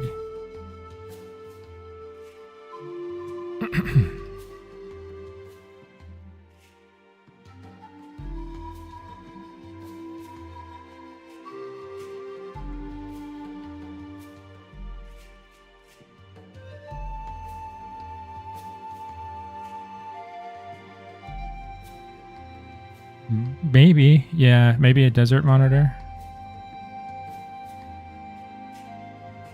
I forgot to ask the guy, because he was the funny thing about him, he was on a leash, and the guy had like a little harness on him. It's pretty funny.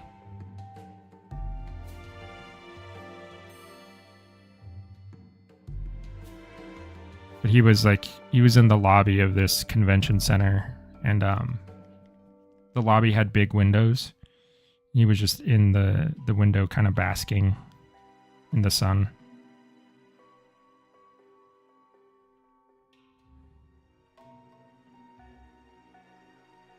It's really cool how much so I think I was definitely guilty of this. For some reason I just thought, like, because I have I've been around dogs my whole life, you know, and dogs are very expressive, you know. They're very playful. They have all of these different personalities and stuff. And for some reason I thought that like reptiles were just very cold. Like they didn't, for some reason they might not, if you had them as a pet, they might not like have personalities like that. But I was very wrong about that. They definitely have their own little quirks, and yeah, you can definitely see that personality in them when you're up close and can interact with them a lot.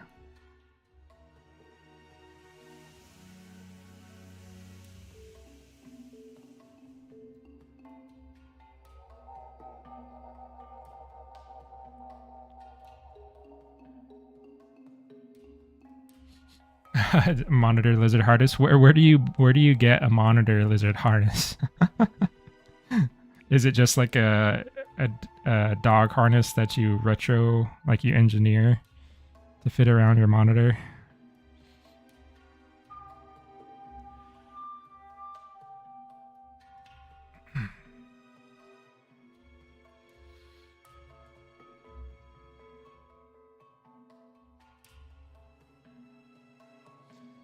Yeah, I wish a lot of people took the time to like learn more about reptiles in that way.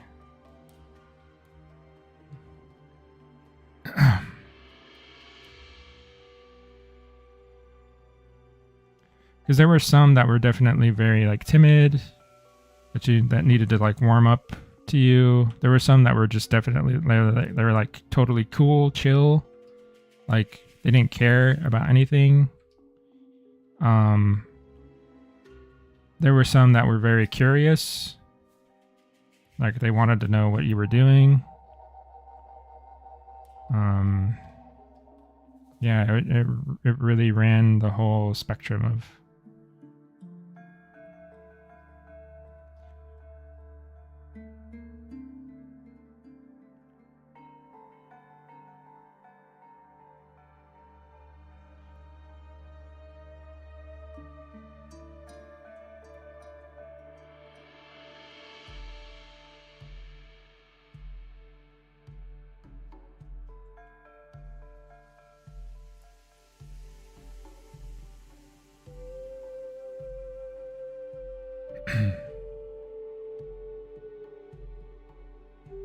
I'm staying a little bit longer today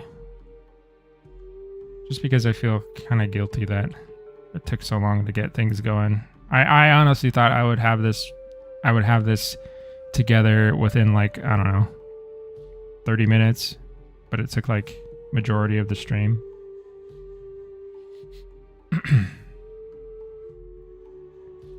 Just me like troubleshooting Blender and Substance Painter and ZBrush all together at once. So we'll get this keratin mask like settled and then we'll call it.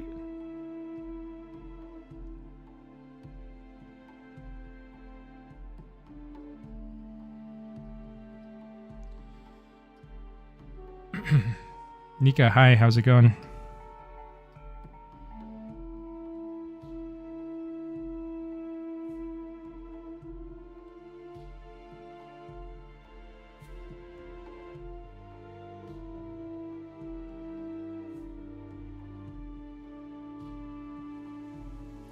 Troubleshooting Blender.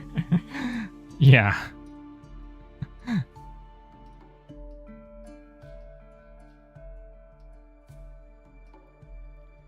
Then we gotta get these guys.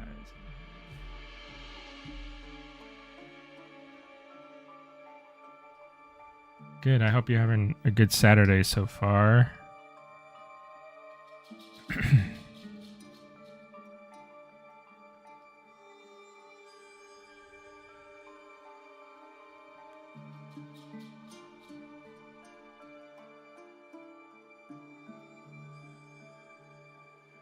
Okay, so that looks that's kind of the general area of where I want this to be. We might do some more on the head, like just some like these little ridges, stuff like that, the tops of the eyes.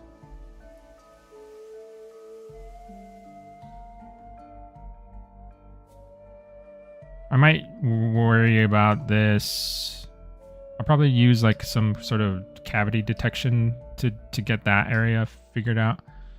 But these bigger areas on the top, that's kind of what I want to. I want to see that have a roughness change. So we're gonna tell this is gonna be our keratin mask. Then we're gonna add a anchor point here. We'll turn that off, and then up here, this is our, I believe this is our keratin roughness.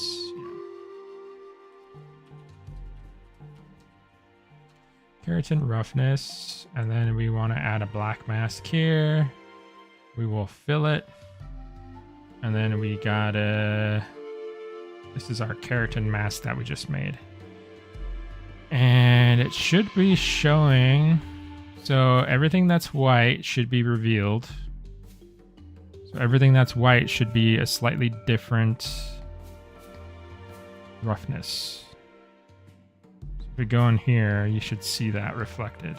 Yeah, you see how these are darker? That's what we want.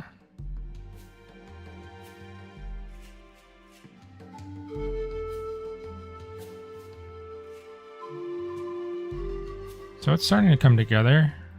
It's the other thing I will do, so this is the Where did it go? This is the base. Oh, this is the creature skin. This is the cavity roughness as like a starter. What we will do, add another fill. I want this to be like super, super rough. Ooh, why is it already like pre-masked?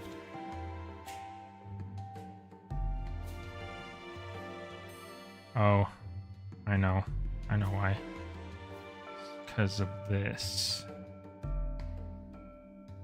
Add a black mask.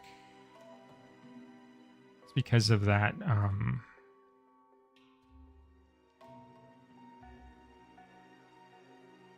There we go. Okay. There we go. That's fine. So this is going to be like super, super, super rough. And then what we will do is we'll add a mask.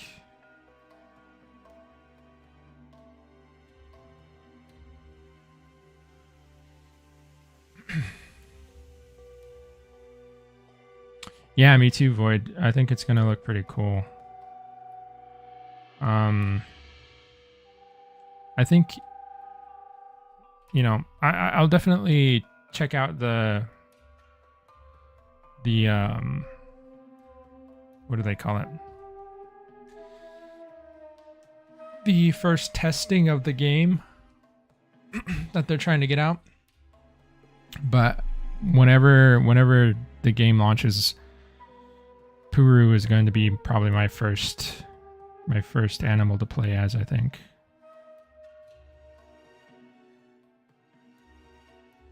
Let's see. What am I doing? I'm doing a filter. I want to... Not a filter. I want a generator. Actually, I could use... let's see if there's a smart mask that can help us.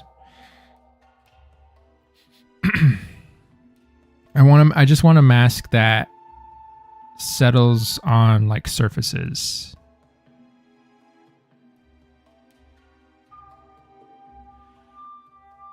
Sun fade could work.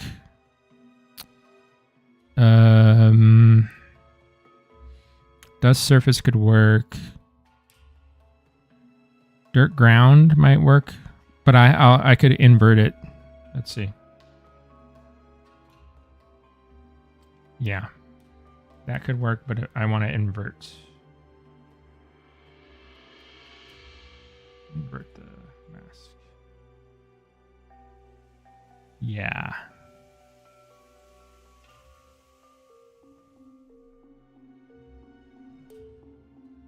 Oh yeah, for sure. I would love to actually be able to hang out with you guys and play a game, you know? Because I feel like I've been like, I mean, I've definitely been working on stuff, but as far as interacting with like the larger whole of the team, it's been a little bit difficult.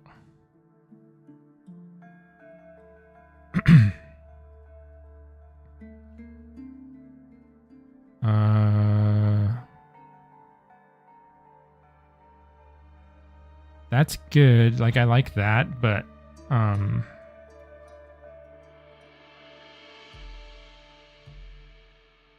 we'll have to get in there and adjust it more because it's a little bit aggressive. Little bit aggressive.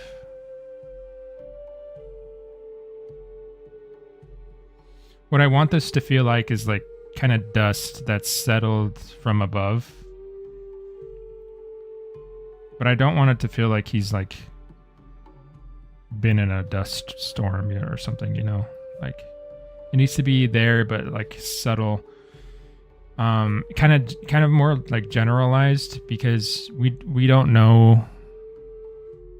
You know, the player is going to be moving from so many different environments and stuff like that. You don't want to like pigeonhole the texture to looking like I could tailor this texture to look like he came from the desert or something.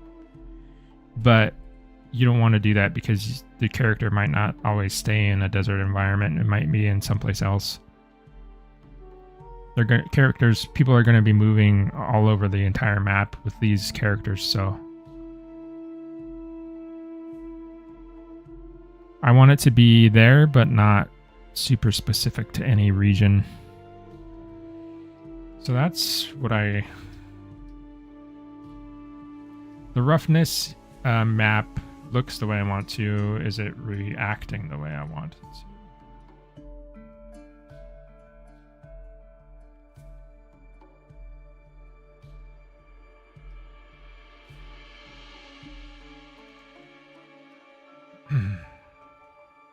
I think once the game launches, we should have like the big like celebration game night or something.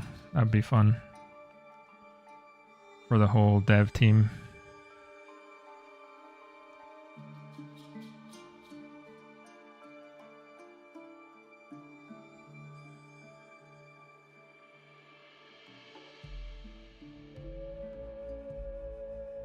And roughness is very apparent on glancing angles.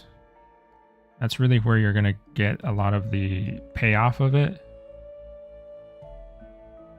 So as long, like, imagine, you know, if this is in the game and you're like strolling through the forest and there's like really nice lighting catching the edges of these, it's going to look really nice. So that looks cool to me.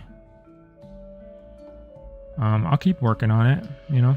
We still have a little bit to go.